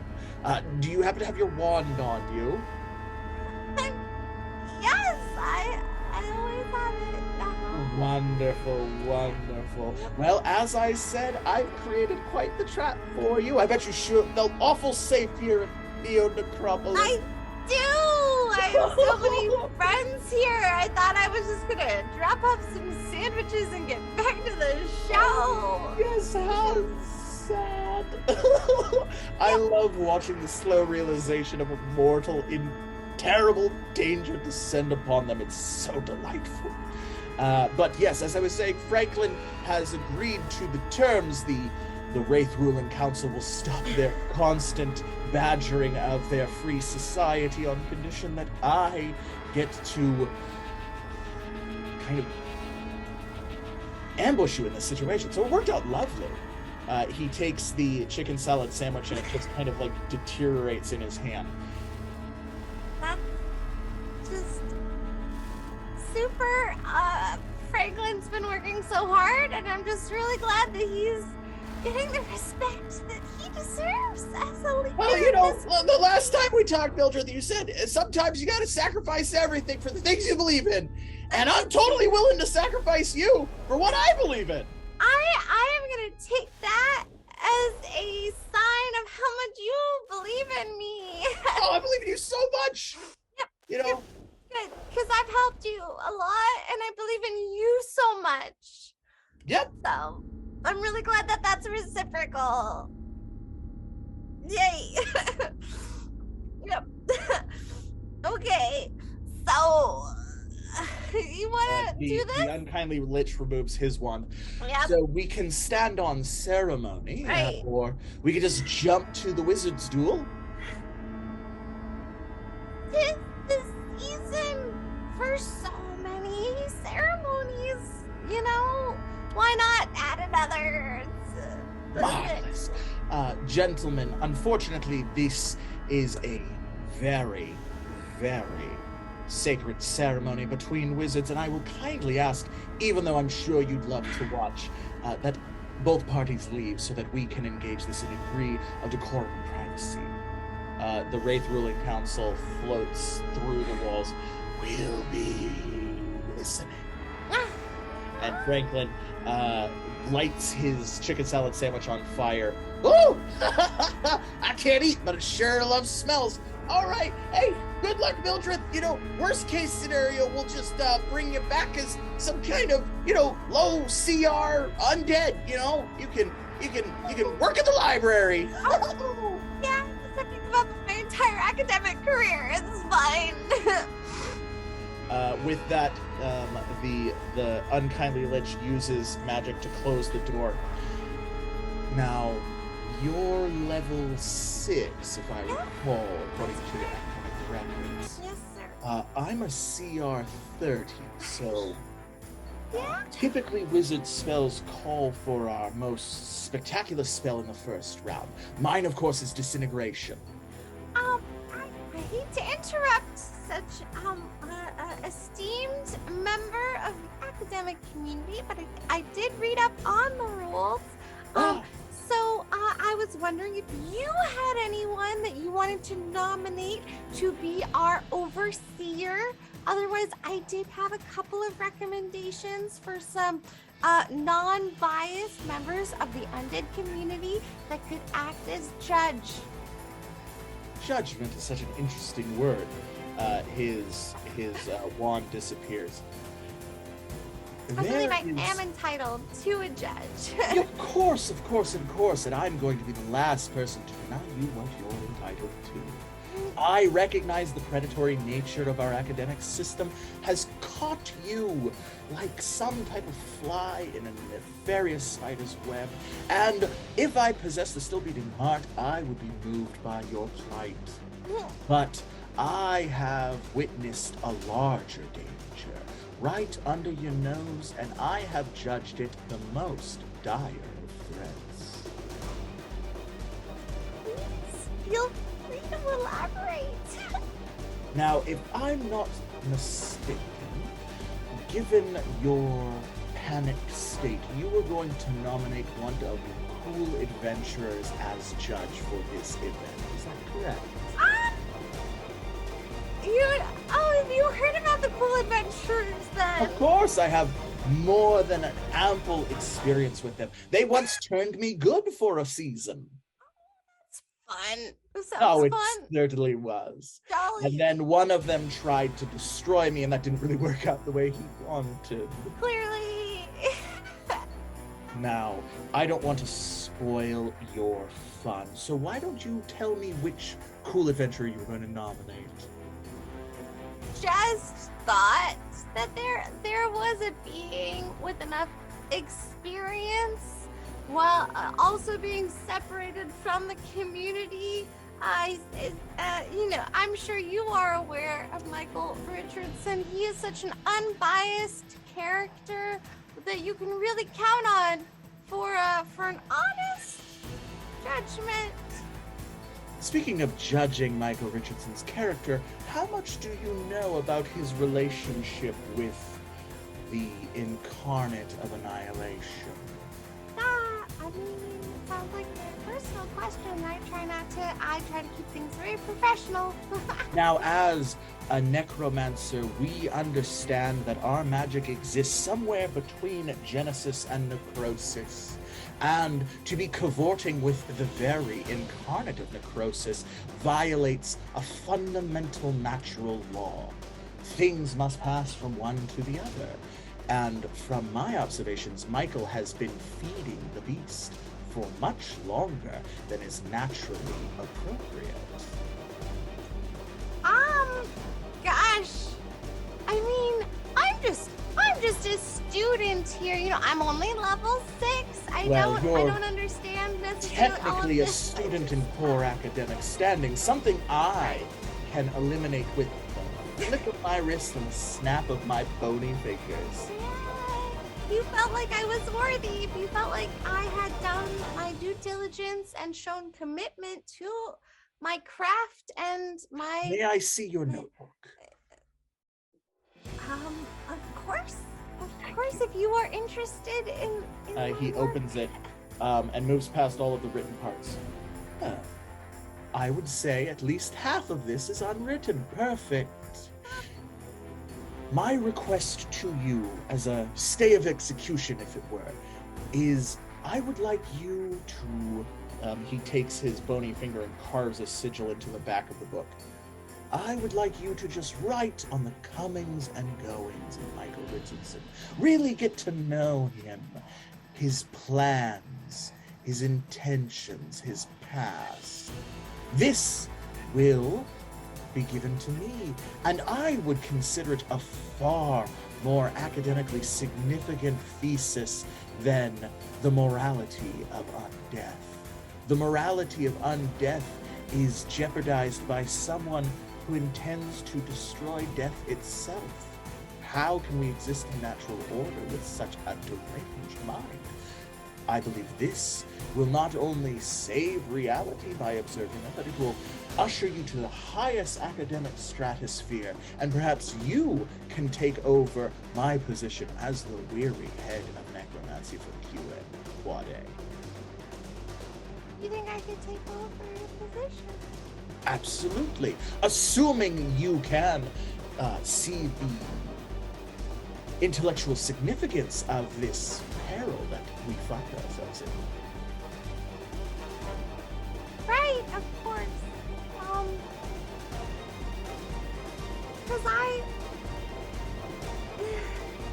that is such a fascinating query that you present. It's just that I have my thesis that I've been working on that I think is really important and will serve the greater good of both the living and unliving already. You see, a thesis, though written in paper and existing in the immaterial of one's mind, must stand the test of time. He takes his bony finger and runs it across the first half of your notebook. All of the pages deteriorate, rapidly aging and turning into just dust. It looks like that thesis lacked the necessary significance in the space of time. Have I made my innuendo clear enough? You, God, wow, that is, it's cute. It's cute that you think I keep all my notes just in one book, and I don't make copies of them every single night in multiple books as backup. I make sure to back up all of my research, sir, and I believe I am owed a duel. Very well. If that is your wish, the duel has been agreed upon. I accept your judge. We will set the date for... Now? 1 year from now. And snaps his finger and disappears. Coward. He pops back in. Oh, no. I'm a wizard. I prepare my spells. And then he snaps out again. Some of us were already prepared. He snaps back in. I can do this all day. I will have the last word. Okay, do it then. Oh, I'm going to do lots of things, and they're going to be so scary. Oh, do them now, though. Stop it! I only have so many teleportation spells. Gosh. Oh, no. Meanwhile, oh, I'm sorry. Let's stay with Mildred. Mildred, you can hear at this exact moment from the stage, we got a special treat for you. We got something we haven't had on this stage in, kittens know how long. We got the living sensation, Radiance of Atticus, who's going to jam out with us. Give him a big round of applause. Thank you. Michael, you hear this as well as you're hearing all of the road stories from the owl bears. What do you do? I think Michael is taking off the facade, his glasses are off. He's just sitting there, and hears it. It's like a whispered call of something else, and he's like, "Oh crap! Sorry, my friend is performing. I guess. Would you guys want to watch him? He's great. He's trying to be great, and I think you'd like his stuff maybe." Hey, yeah, let's do it. The only thing better than a longtime fan is someone to show us a new side of music. Let's go, buddy. Oh yeah. Puts his glasses back on, kind of straightens up a little bit, tries not to show that he was crying, and like walks ahead. Is like, it's a different sound. It's poppy. So like, I don't know. I think he's. Hey man, we don't judge music, man. That's not what we're about. Save judgment for someone else. Hell yeah. All right. And sure enough, from the backstage, you step into the VIP section where Mildred is listening to the music. The jam session is going spectacular. Raytheon is killing it. The whole audience are throwing rotten apples, which is a good sign in Neo Necropolis when they're throwing rotten apples onto the stage. You see a large Hydra vampire just like chortling along with the music. And you see Mildred. You see Michael kind of step out. What do you do? Yeah, I want to be respectful to the performance. I think I just kind of like wave him over to the wings area so that like it's the best seats in the house. Oh, a Grateful Undead, you guys. Jeremy, I mean, he wishes he could be here. He was wondering if he could get this signed.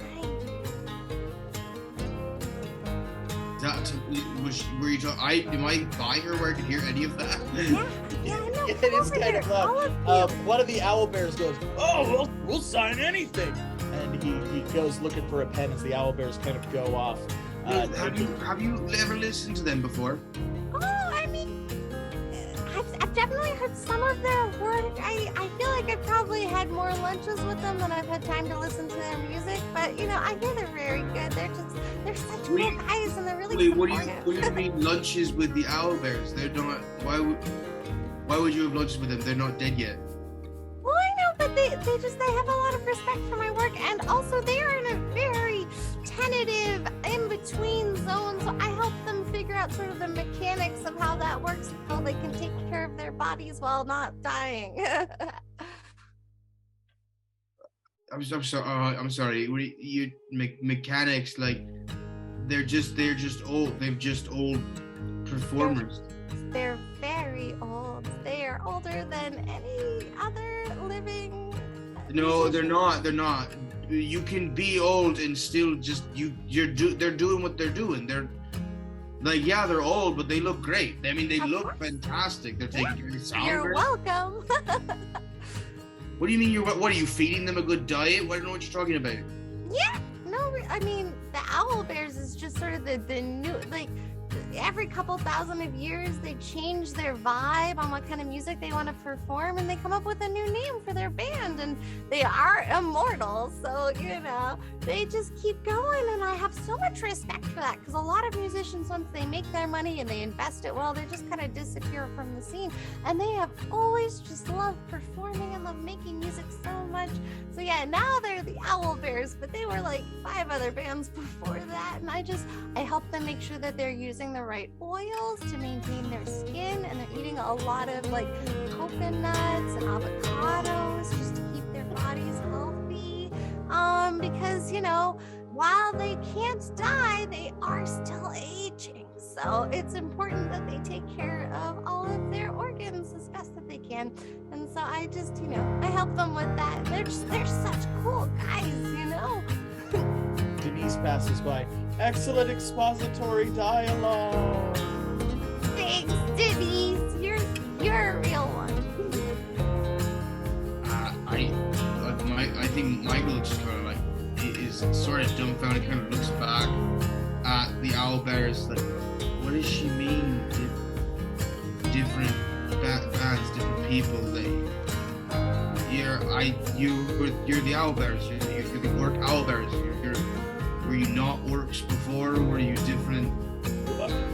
Well, sometimes things don't make sense. But hey, that's the beauty of life. And then the lead singer has you on the shoulder as he disappears into just flakes of snow. Artists, Right, artists. Raytheon kind of walk. They kind of. That was a great show, kid. Thank you. Oh my god. I don't know why I was feeling so like weird and insecure earlier. Guys, I am back. Okay, that was amazing. That show was so good, right? Like, I mean, like it was like, oh my god. This was such a great idea. This was great, Mildred. Oh my god. I mean, So if they fun. weren't already dead, I would say you killed it. Wait, what? Everybody in the audience is already dead. They're all undead. That's the point of the show. Oh, I thought you meant that I died somehow. Oh You know, no, you're no. fine. You Yeah. didn't die. You're okay. Okay. Michael, odd or even? Odd. Okay. Ooh, even. A voice whispers, kind of drowning out everything else. The cycle is almost complete. Your army.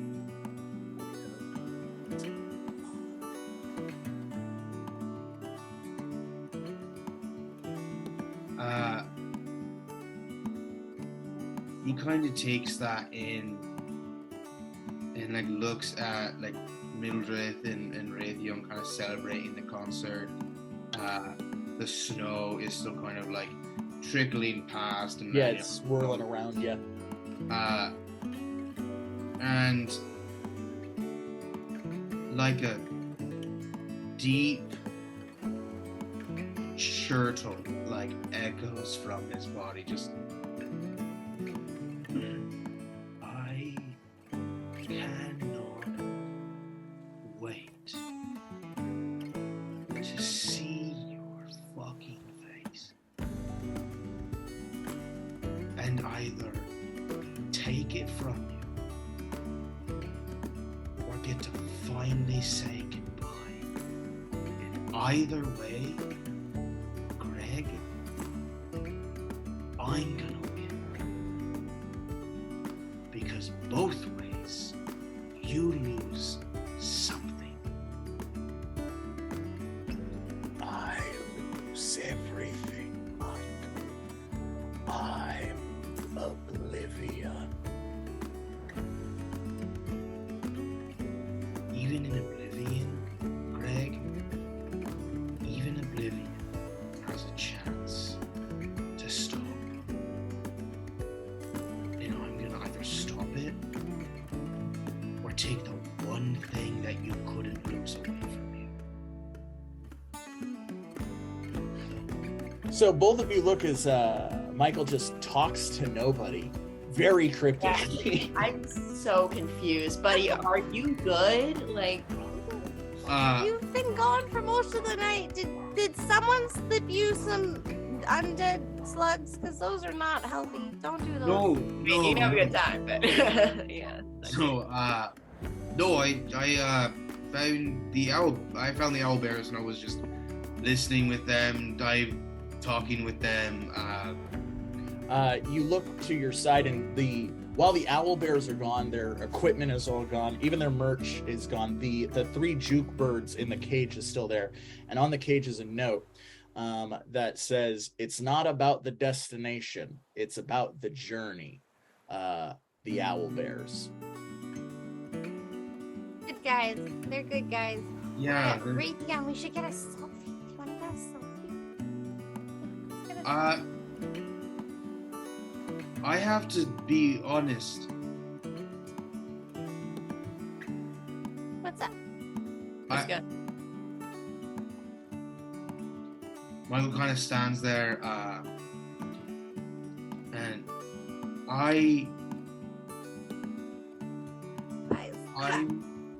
what? You're a little intense when you're looking at me with both of your eyes. I just continue. Sorry. Yeah, it's disconcerting, but yeah. Fiery. Anyways.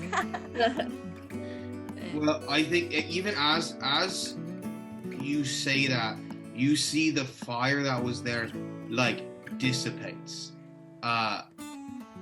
He's like, I made a deal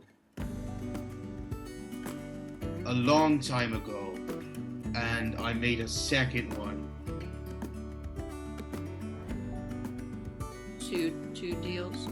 I made one deal and I guess a broken promise. And I haven't been honest with anyone here.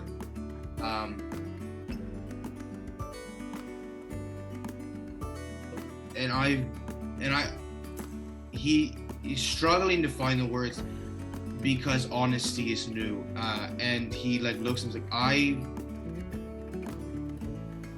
I've been using not just you, but I've been trying to use every single person in this party because there is something coming. You've met Greg, right? Gregory. You haven't, but you're gonna. Everyone does. Well, I met him over 15,000 years ago. That's a very long time. That's a long time ago. And I made a deal, and I beat him. I thought I beat him. I thought I won. And I broke the deal when I said that I would take him and take his spot, take his place, and destroy what he made. And he promised that if I didn't, all that I knew would follow suit with me. I tried to build an army. I tried to find solutions. I spent the last year of my life for the first time with an expiration date, searching for answers, and I didn't find anything. I'm gonna face him sooner than I thought. I didn't realize how soon a year was. Yeah, that happens to me. Lord on that. I don't know how to ask for it.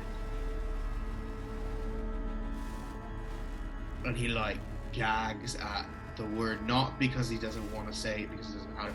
I need help. And like, I think both of you see like the child that is so lost inside, like creeping out, just like I don't know what to do. Oh, Michael, didn't you realize when you made that deal, either way you were gonna get the wrong end of the stick. Either you get his job and you watch everyone die, or you don't get his job and you watch everyone die. Look, I am fine with taking his job. Genuinely, it's the job I want. I have seen that fucking guy be so fucking rude to everyone who dies. So just cold and detached and taking from people. He thinks that Oblivion takes from people. That this idea of an ending is so final and destructive. He destroys instead of treating it like snow. He doesn't treat things like snow. Snow doesn't just be destroyed. It melts and then it goes up and it becomes water. It's a cycle. I can tell you that more than anybody. It is a cycle. And all I want is I want to make it what it was supposed to be, which is a goddamn cycle. And I've worked with Gregory many times, and I will say that I feel like he has lost a certain love of the work that many of us still possess, and an understanding that everyone who goes through our gates deserves respect, and everyone's journey is different and special and magical. And Gregory has been doing this for a very, very, very long time. I know, and he always was saying, like, every time I would bring him a new soul or a new, like, thing from a person, that he was saying I had to give him parts of people. I was like, why are you taking them? I never understood why he wanted parts of people that weren't gone yet. It never made sense to me. Because he had a family. Did you know he had a family? I knew that he had people he cared about. Why? He can't retire. He can retire. Yes, he can. Yes, he can. I read the fine print. I read it. I read the contracts he gave me, word by God, and I think deep in his fucking pockets, he pulls out tattered parchment, older than anything. He's like, I read the fine print. He can retire. It's a choice. Michael hands the parchment to Mildred. Mildred, do you read it? Absolutely. He always played the victim whenever we talked about these sorts of things. I'm stuck. I can't do anything. Looking at it, it just says, he totally sounds impartial. Judge not, lest ye be judged. Last word! And then a ghost hand kind of smacks you. I think we should have a duel party where we have a party full of duels, and you duel who you want to duel, and I duel who I want to duel, and we just fucking duel a bunch of people. Who are you dueling? Why dueling? It's a guy. It's just a guy. Suddenly a bard jumps out. Are we having a duel? I challenge you, elf! Woo! Me? Great, now you've got a duel partner. No one will be single at our duel party. All right. What is going on?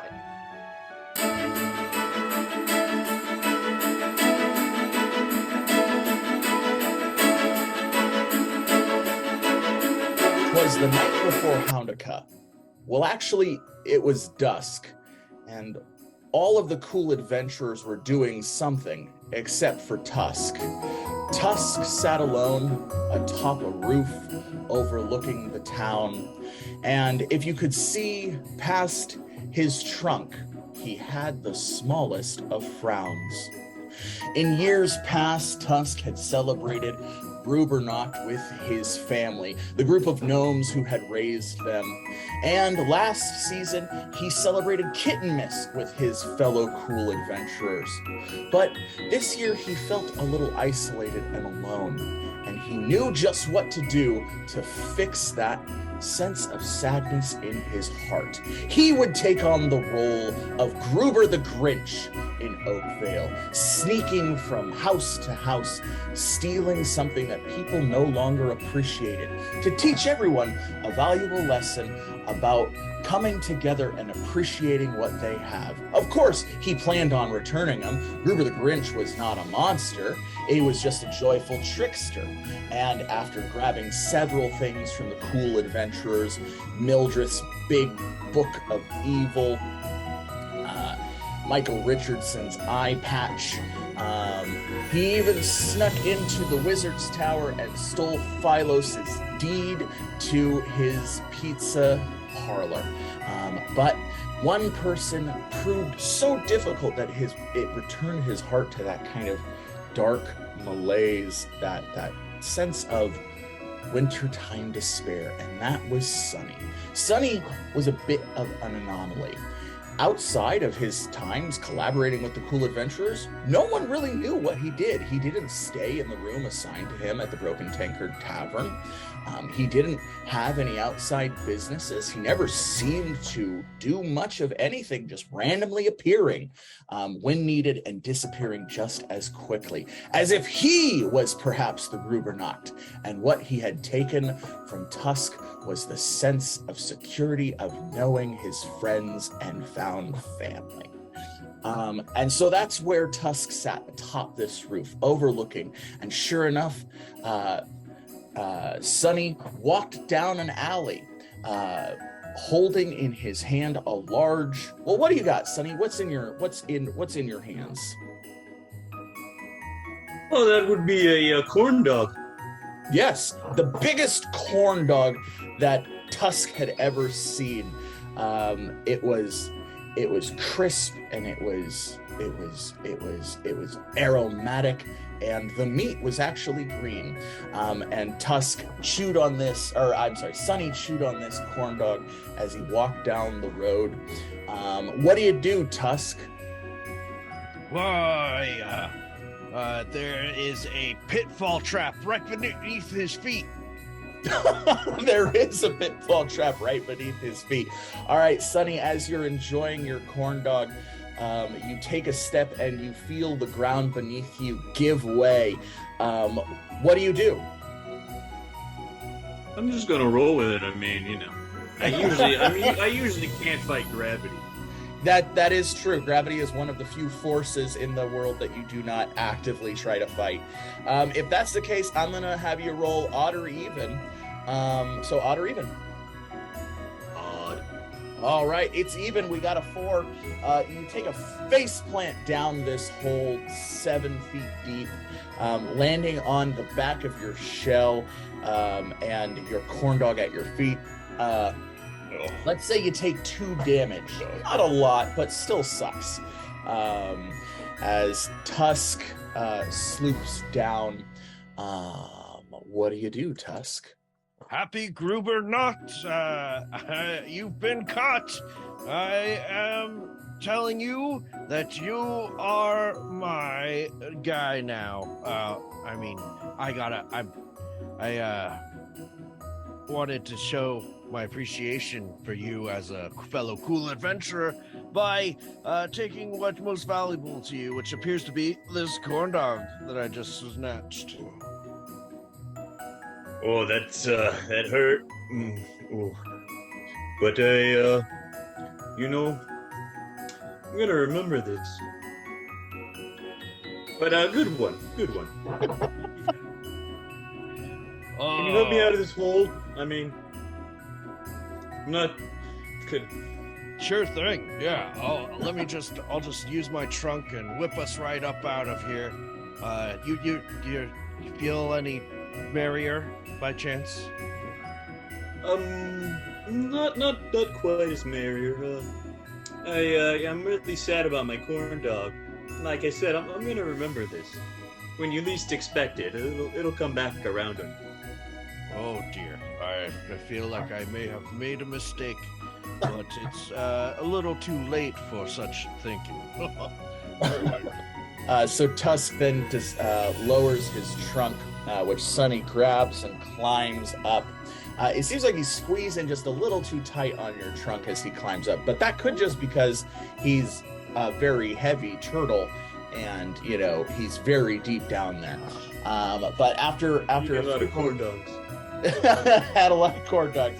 After a few moments, he gets back up, and the two of you notice that you're surrounded by a bunch of Oakvale residents, all gawking, kind of with awe and wonder.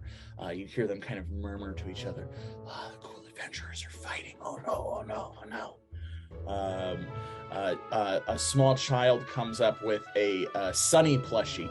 Sonny, if you remember, someone is selling plushies of the cool adventurers, and the Sonny plushie is the most popular one. This child comes up and smacks Tusk with the Sonny plushie. Oh, don't be mean to everyone's favorite cool adventurer. The little orc boy smacks him again. Whoa. Little boy there. One question. How much did you pay for that doll? Well, this doll, I don't know. My mom got it for my cake day. The mom goes, oh, well, we got it at the Cool Adventure souvenir shop down in the Deadly Trap district. I think it was 2 buckaroonies. Tusk, have you been getting any merchandising? I haven't received any buckaroonies, and that is rather loony. Respect the rhyme. as you kind of realize the kind of intellectual property theft that has occurred amongst the Cool Adventurers, you notice that several of the people in the crowd are wearing like Cool Adventurer shirts and tankards. They're holding tankards that depict like Philos being like, drink paint, and the shirts have Tusk. And it's a very clear picture of Tusk with a small chair in front of him, and it says, "You can't see me." That's a wasted opportunity. You Tusk me. You can't see me. Oh, Tusk, you were struck by a black bolt of lightning for 2 God. damage. There will be no puns in this Kittenmas special. I am really confused by those shirts with just the chairs on them and nothing behind it.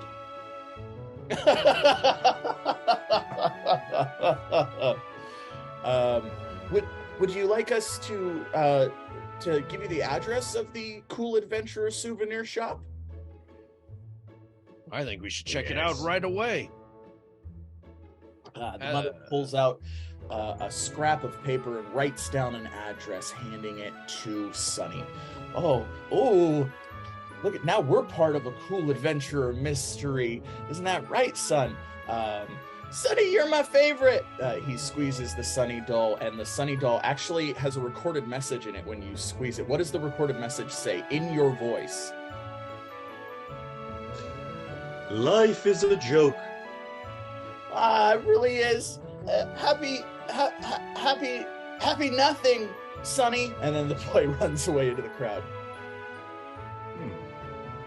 I seem to have a negatively positive effect on that child. I approve.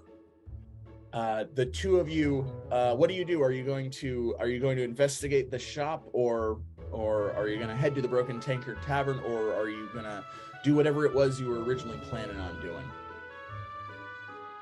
I say we check out this shop. You know, maybe we can see what goodies dropped, and then we can find meaning in the things that'll bring us all together again. Quick question: How are you looking to do good this holiday season, or are you looking to do like evil? I was hoping to bring people closer together through the devious acts of my various stealings that I hide under my sweaters. We're gonna steal stuff. I'm in. Let's go to the souvenir shop. And so the two Cool Adventurers headed towards the Deadly Trap District. It was only when the distant sound of someone falling into the pit trap that Sunny and Tusk realized they probably should have put a sign at that old pit trap setup, but that's a problem for another day.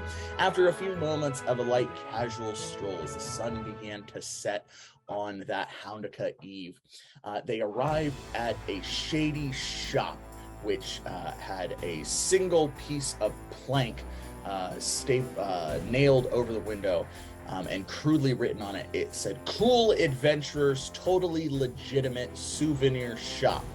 Trust us." The shop window behind the wooden plank was full of plushies.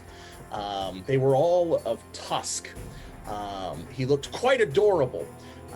And a small sign in front of the large pile said, 90% off clearance sale.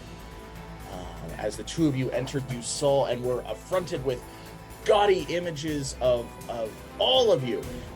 There were little shot glasses with Sunny's face that said, there is no hope. There were journals that just said Mildred's Depression Journal on them, and opening up it had prompts of like a daily journal, but like, how sad are you right now? There was a whole line of whiskeys: Daddy's Juice, Granddaddy's Juice, Great Granddaddy's Juice, Son Juice, Grandson Juice. all of which with Michael Richardson's laughing face on them. And even you saw there was a Snugdar Tryptophan approved licensed Kittenmas Kitten Claw Scratcher, which was very confusing because it was just like a petrified claw of a catfolk that you could scratch your back with, which seemed very dangerous and strange. But in this store of weird wonders and clear violations of intellectual property, there didn't appear to be anyone working. Instead, at the counter, there was a simple glowing orb, a will-o-wisp, just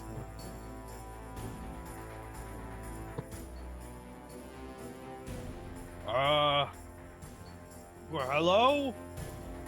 The will-o-wisp kind of glowed as it spoke. Hello, and welcome to the Cool Adventures Totally Legitimate Souvenir Shop. Trust us. Any item bring up to me, I'll ring up the price and you can be on your merry way. Remember, you can be cool, or you can be a cool adventurer.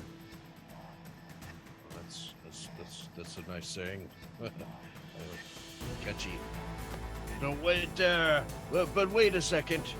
You know, we aren't getting any royalties from these so-called approved toys, and I was wondering what the deal is with that, and where's my money for my boys? The will-o-wisp kind of glows. You'll have to speak to our manager. Please contact his Spellstone number at any time if you have inquiries about business. Okay, how do I do that? Please contact our manager. You can contact his Spellstone for any business inquiries. What's his Spellstone? Must be this thing here. On the pedestal. You pick up a stone and give it a good look. It's not a spellstone. It's just a lump of coal. Wow, you're interested in the Albie the Wizard lump of coal lump. That'll be 18 buckaroos. You suddenly feel your coin purse get a little lighter as coins materialize in front of the will-o-wisp, and the will-o-wisp kind of absorbs them. Whoop. Here's your receipt, and then it spits out a piece of paper at you that says, "Proud owner of Albie the Wizard's lump of coal lump." Oh dear me. Yeah, that was awful. I have a quick suggestion. I just want to know if you're on board. Let's burn this place down. I've got And my we'll oil. definitely get the manager. Oh, you just have oil with you. I'm in. Let's do it. That'll definitely attract the manager. And with a tusky elephant grin, our roguish Ophidian was in. They poured the oil all over the place as both of them had big grins on their face, lighting his finger with occult magics that glue. Sonny knew exactly what he needed to do. Let's burn this mother down. And with that, the whole of the store erupted into an inferno, flames burning through everything. It was at this moment that Tusk, you realized all of the Tusk plushies had a recorded message just like the Sunny plushie. And they all kind of screamed out in unison. What was that recorded message in your voice? It's okay to look. I have my trunk on. And they all just begin saying that as they pop and burn, and the two of you walk out of the store. The fire seems to be very well contained. Both of you are quite good at arson, so the fire doesn't spread to the surrounding buildings, and the building kind of collapses in on itself. That's one heck of a Houndica candle. So beautiful. The two of you hear footsteps from behind you. Do you turn around to confront who's coming your way, or do you wait for them to confront you? Smoke bomb! All right, let's roll a stealth check for Sunny. Sunny and Tusk. Well, I imagined that Tusk went to his smoke bomb. I'm looking at the beautiful fire. All right, okay. Well, then Tusk, your stealth check was a 23, so you are completely gone. You've disappeared as Sunny just stands in awe of the towering inferno that he created. The steps grow louder and louder, and then there's a tap on Sunny's shoulder. Sunny, what do you do? Now I turn around. All right, as you turn around, you see a small plushie. The plushie is of a small little imp, and when you touch it, it goes, "Hey, that's not part of the contract." You vaguely remember Phylos telling you about a cool adventurer that they had on the team for a little while named Fetch, and this must be the Fetch plushie. You're kind of like, well, that's weird. But as you turn back around, the inferno is gone, replaced with the building in pristine condition as a new plank of wood over the old plank of wood says limited edition rare cool adventurer souvenirs, fire sale, now until Houndica morn.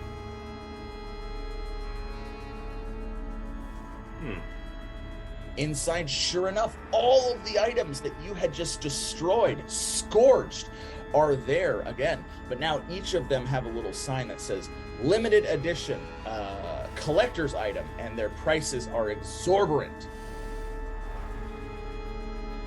That upsets me. I'm going to use all my firepower and just do a firebomb right into it. All right, I'm going to say that that's an occult check, so this will be open-ended. The higher you roll, the more fire damage you do.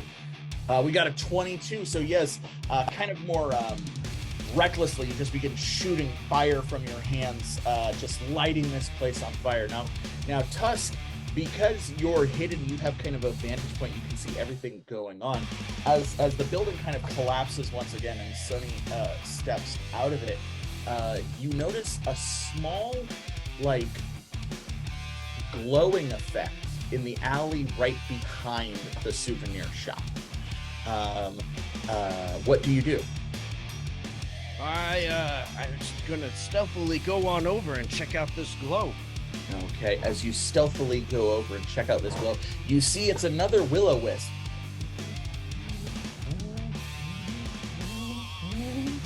It gets brighter and brighter until, wham!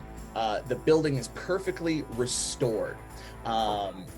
Sunny, you watched it this time as it just restored itself, and now below the plank, which still reads limited edition collectors, cool adventurers, fire sale, it now has another sign which says no Sunny the cool adventurers allowed in. I'm gonna come up to that will-o-wisp and I'm gonna try and smack it. All right. Now, because you are stealthed, do you want to try and do a sneak attack? You betcha. All right, let's roll a d12. You got an 8, so I'm gonna give you an additional 2d6 to your attack. What kind of attack do you want to make against it? I pull out one of me daggers and I just kind of smack it with the blade. All right, I'm going to say that's a simple attack, so we'll roll 3d6 for that simple attack. You got an 8. You smack the will-o-wisp. Will-o-wisp, even though they look like balls of light, they actually do have a core, and so you smack the core, it bounces onto the ground, and the light kind of goes out, and then it radiates. And then a flash of light. High, middle, or low? Middle. Okay, we're looking for a 3 or a 4. We got a 5. You're blinded for a second, and when you open your eyes, the will-o-wisp is gone. Sunny, on the other side of the building, as you're kind of frustratingly debating whether or not you go inside, you see a large flash of light come from behind the building. What do? Do you try going inside the souvenir shop, or do you go investigate the flash of light from behind? I'll investigate the flash of light. All right. Bright lights, you know. Yeah, you got to follow the light. All right, you make your way around, and you see Tusk kind of rubbing his eyes, blinking as his sight returns to him. Tusk relays what had just happened, what he had saw while you were destroying the building, and now the two of you are at kind of a loss. What do? Do you try going back into the building, destroying it once again, or do you try and look for the will-o-wisps? Well, you killed one. I might have done it. The place might be fine. Why? I'm not allowed back in. So Right. Oh, you know, we should maybe we just put up a sign that says, at the very end of this whole thing, not here, somewhere else. Well, I think we need to get to the manager. Right, the manager. Let me check inside. I run around to the side and I go look in. Looking inside, you see the one will-o-wisp. As soon as you enter, it moves towards you and goes, high, middle, or low? High. All right, we're looking for a 5 or 6. We got a 4. Another flash of light. You're blinded again, and you find yourself outside of the souvenir shop. As your eyes come to, Sunny, you see a flash of light come from inside. You run around to the side of the building, and now on the side door it says, what's the phrase? Like 86th, and then it says Sunny the turtle folk warlock, Tusk the elephant folk rogue, and then it also lists other people on the forbidden to enter list. Oh no! Do I recognize any of the names? Yes, you recognize your attorney, Yeti. You recognize your Yeti attorney. You recognize several of the cool adventurers. You recognize the Tavern Master and Jeremy. You recognize, it just says the entire Church of the Celestial Kitten. I can respect that. Where is it? Now I can't get it. This is preposterous. Would it? Yeah, I take out the coal and I throw it against the door. The coal explodes into a dust, and you see the image of Albie. It's like, buy a merkin, as it just fades away into nothing. Missed that guy. Yeah. Nothing like unicorn cocaine with your best friend, buddy, Albie.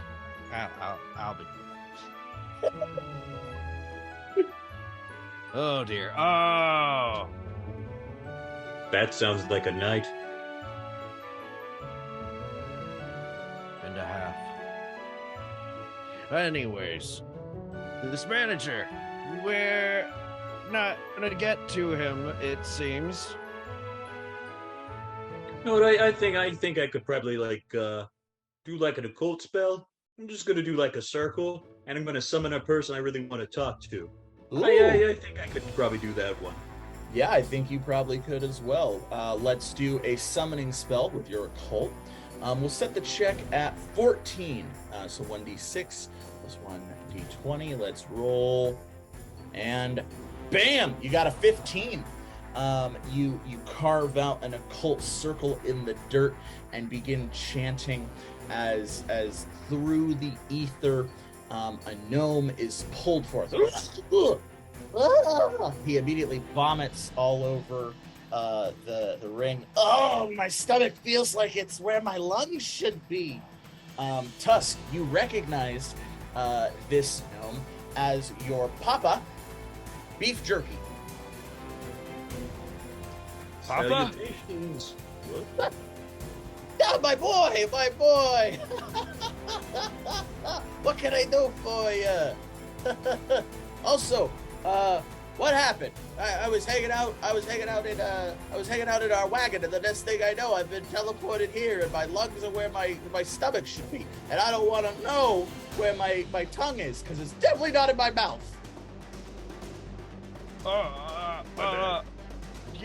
Sonny did a thing, and he brought you here. Wow, the Sonny, the Turtle Warlock.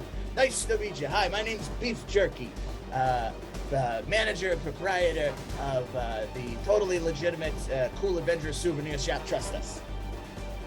Whoa, you? Yeah. You're the one behind this. And you betrayed me, didn't you, Tusk? What? No, It's all been a setup by you. I had no idea about this, Papa.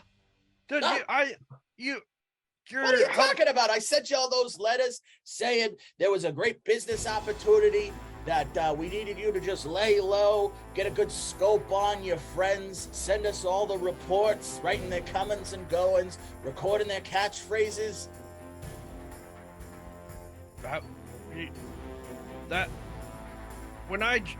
The only thing I got from you was it just exploded in my face. And next thing I know, I got this weird bump in the back of my head. And oh, wait a second. Did you put a spell on me to be able to tell everything that's going on? Don't get your trunk all tied up, you big gray lug. He pulls a small apparatus off the back of your head from underneath your beanie. Yeah, so I was saying we could tell you about it up front, right? But you know your ma, she's the leader of the crew, and she was like, no, he's gonna get all in his head, and he's gonna get all sad because he's not good at duplicity, and he's gonna goof it up. So we thought we'd just, clandestinely attach this recording device to you. Oh, gosh. You betray my trust, why don't you? Well, is that not the first rule of Rogan? I guess. I didn't think you did it with Did your I raise own you to be group. uncertain about the first rules of Rogan? What are the 3 rules of Rogan? List them off. Okay, it's to betray those that trust you. Yep. Because they'll do it eventually. Yep. There's the Joe Rogan, number 2. Yeah, the Joe Rogan, number 2. Everybody knows misinformation is key. Mm-hmm. And then scoundrels always scound a droll. Yes. If you see a droll, you gotta scound that bad boy. Everybody's out to get you, son. Now, it's okay. I love you. From the moment I found you in that enormous wicker basket at the edge of that jungle, I said, this kid is my ticket to the big time. And while you've been nothing but a disappointment, I still believe it. And that's why this scam's worked so well.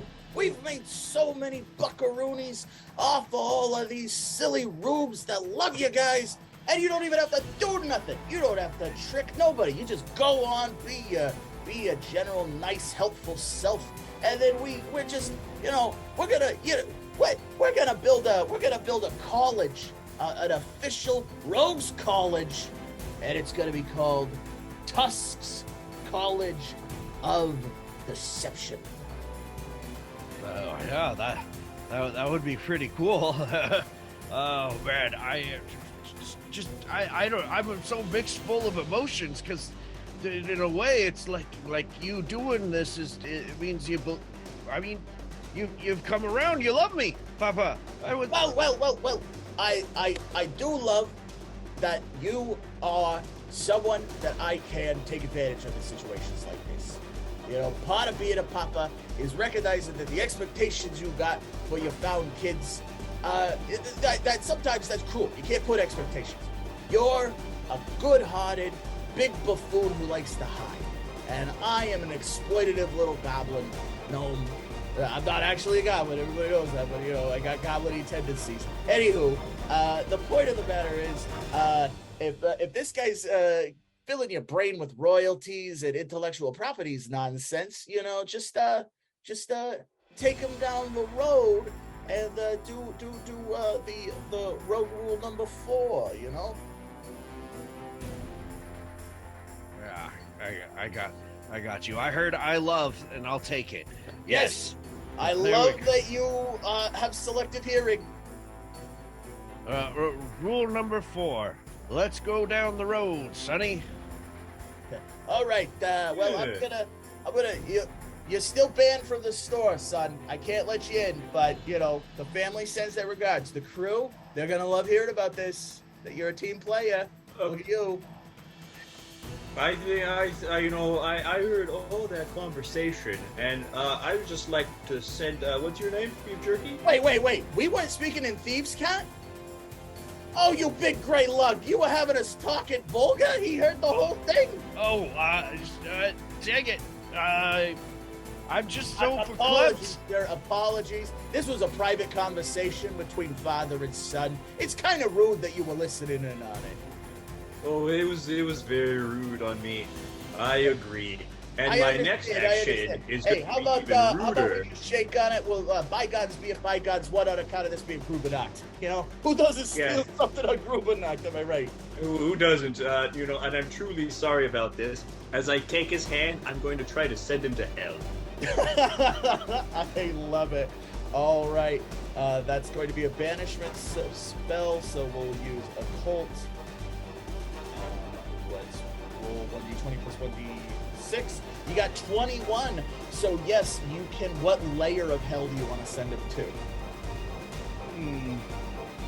Let's go to number 3.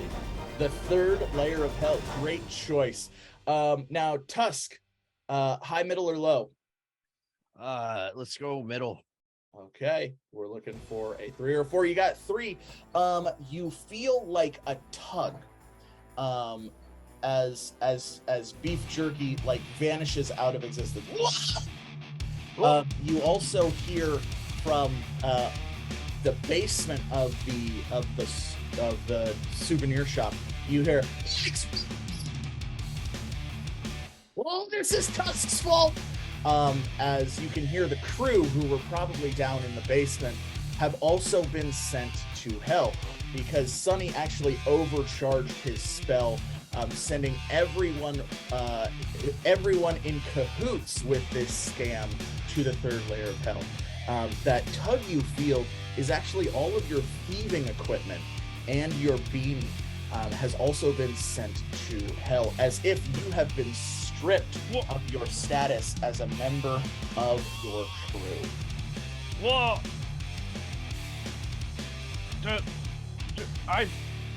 No! What? I was finally trying. I was finally becoming one with the crew. They were accepting me. I was accepted by the one person I never thought would accept me.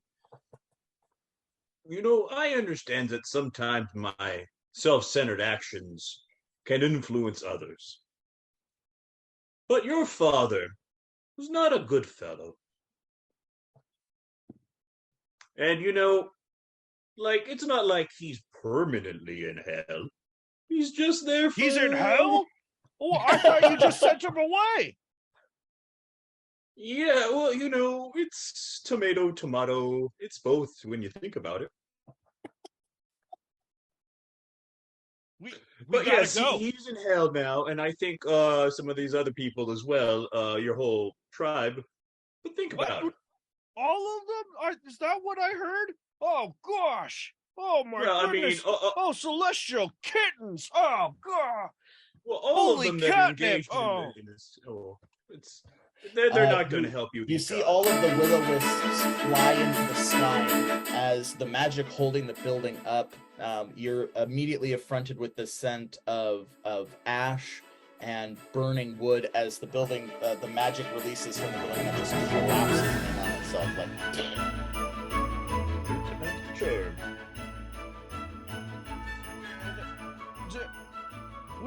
we gotta go. You know what? We gotta pull the most craziest Grubernacht adventure ever and steal my family back out of hell. I've never done that. Sounds like fun. Tusk, odd or even? Even.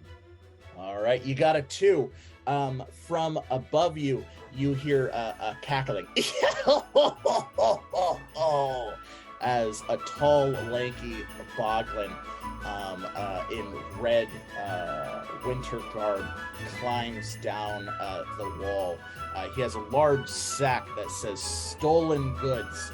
And he drops down, standing, towering above both of you. He's like 16 feet tall, his wide, toothy, goblin-y grin. Hello, kiddies. 'Tis I, Gruber the Grinch, and I am here to instill upon you some Grinchy wisdom on this Grubernacht. You, my boy, are a rascally rogue, unlike any that I've ever witnessed. You have the true spirit of Grubernacht. You know what the true spirit of Grubernacht is, my little friend? That sweets are the fastest way to distract and get them in the back? Well, that's the first tactic of Grubernacht. But the true meaning of Grubernacht is when we finally lose something that we didn't really appreciate, we learn the true value. And you, in my observation with my Grinchy Gruber eye, lost a family that never respected you. So I ask you this question. Why? This guy, his shell on his back, he didn't just carelessly attack. He showed you the love in his heart, a family of crews. And that's a rascally rogue art. Oh, I guess I didn't see it that way. Well, it's up to you what you do next. I think a heist in hell is a fun idea. But tonight, I think you should cherish the family you found before you go down into the third ring of hell to get a family that treated you like a hound. Yeah, I suppose you're right. Sometimes it's the family you choose that is worth all the might. You're correct. And your rhyme was pretty tight. Now, since you caught me on this Grubernacht, I'll return to each of you something you lost. To you, Sunny, son of Stormy and Snowy, I give you these sandals of speed and glory. I took them from you about 6 years back. Thank you. Of course, now you can finally move with some haste. And to you, Tusk, I say this. You, born under the Goober stars, a great rogue destined for big profits.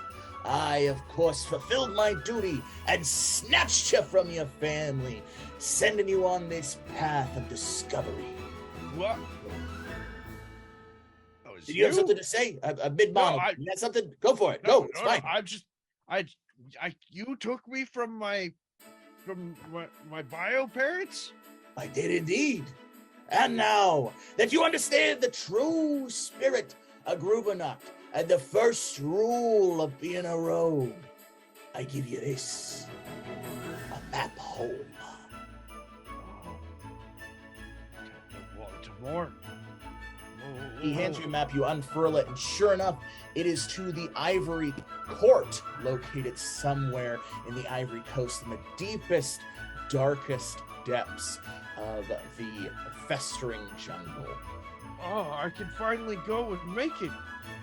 I can be reunited with my bio parents and not fake it. Oh, that's true. And I'm sure they got lots of good stuff to snatch if you're willing and have the chance. All right, Now, hey, oh shit, look over there. There's a bunch of free candy. Oh. Both of you turn and you feel your coin purses lift from your belts as the Gruber is gone, leaving behind just a grinchy swirl of green snow. Yeah, Rubes. Oh, that Gruber, he's good.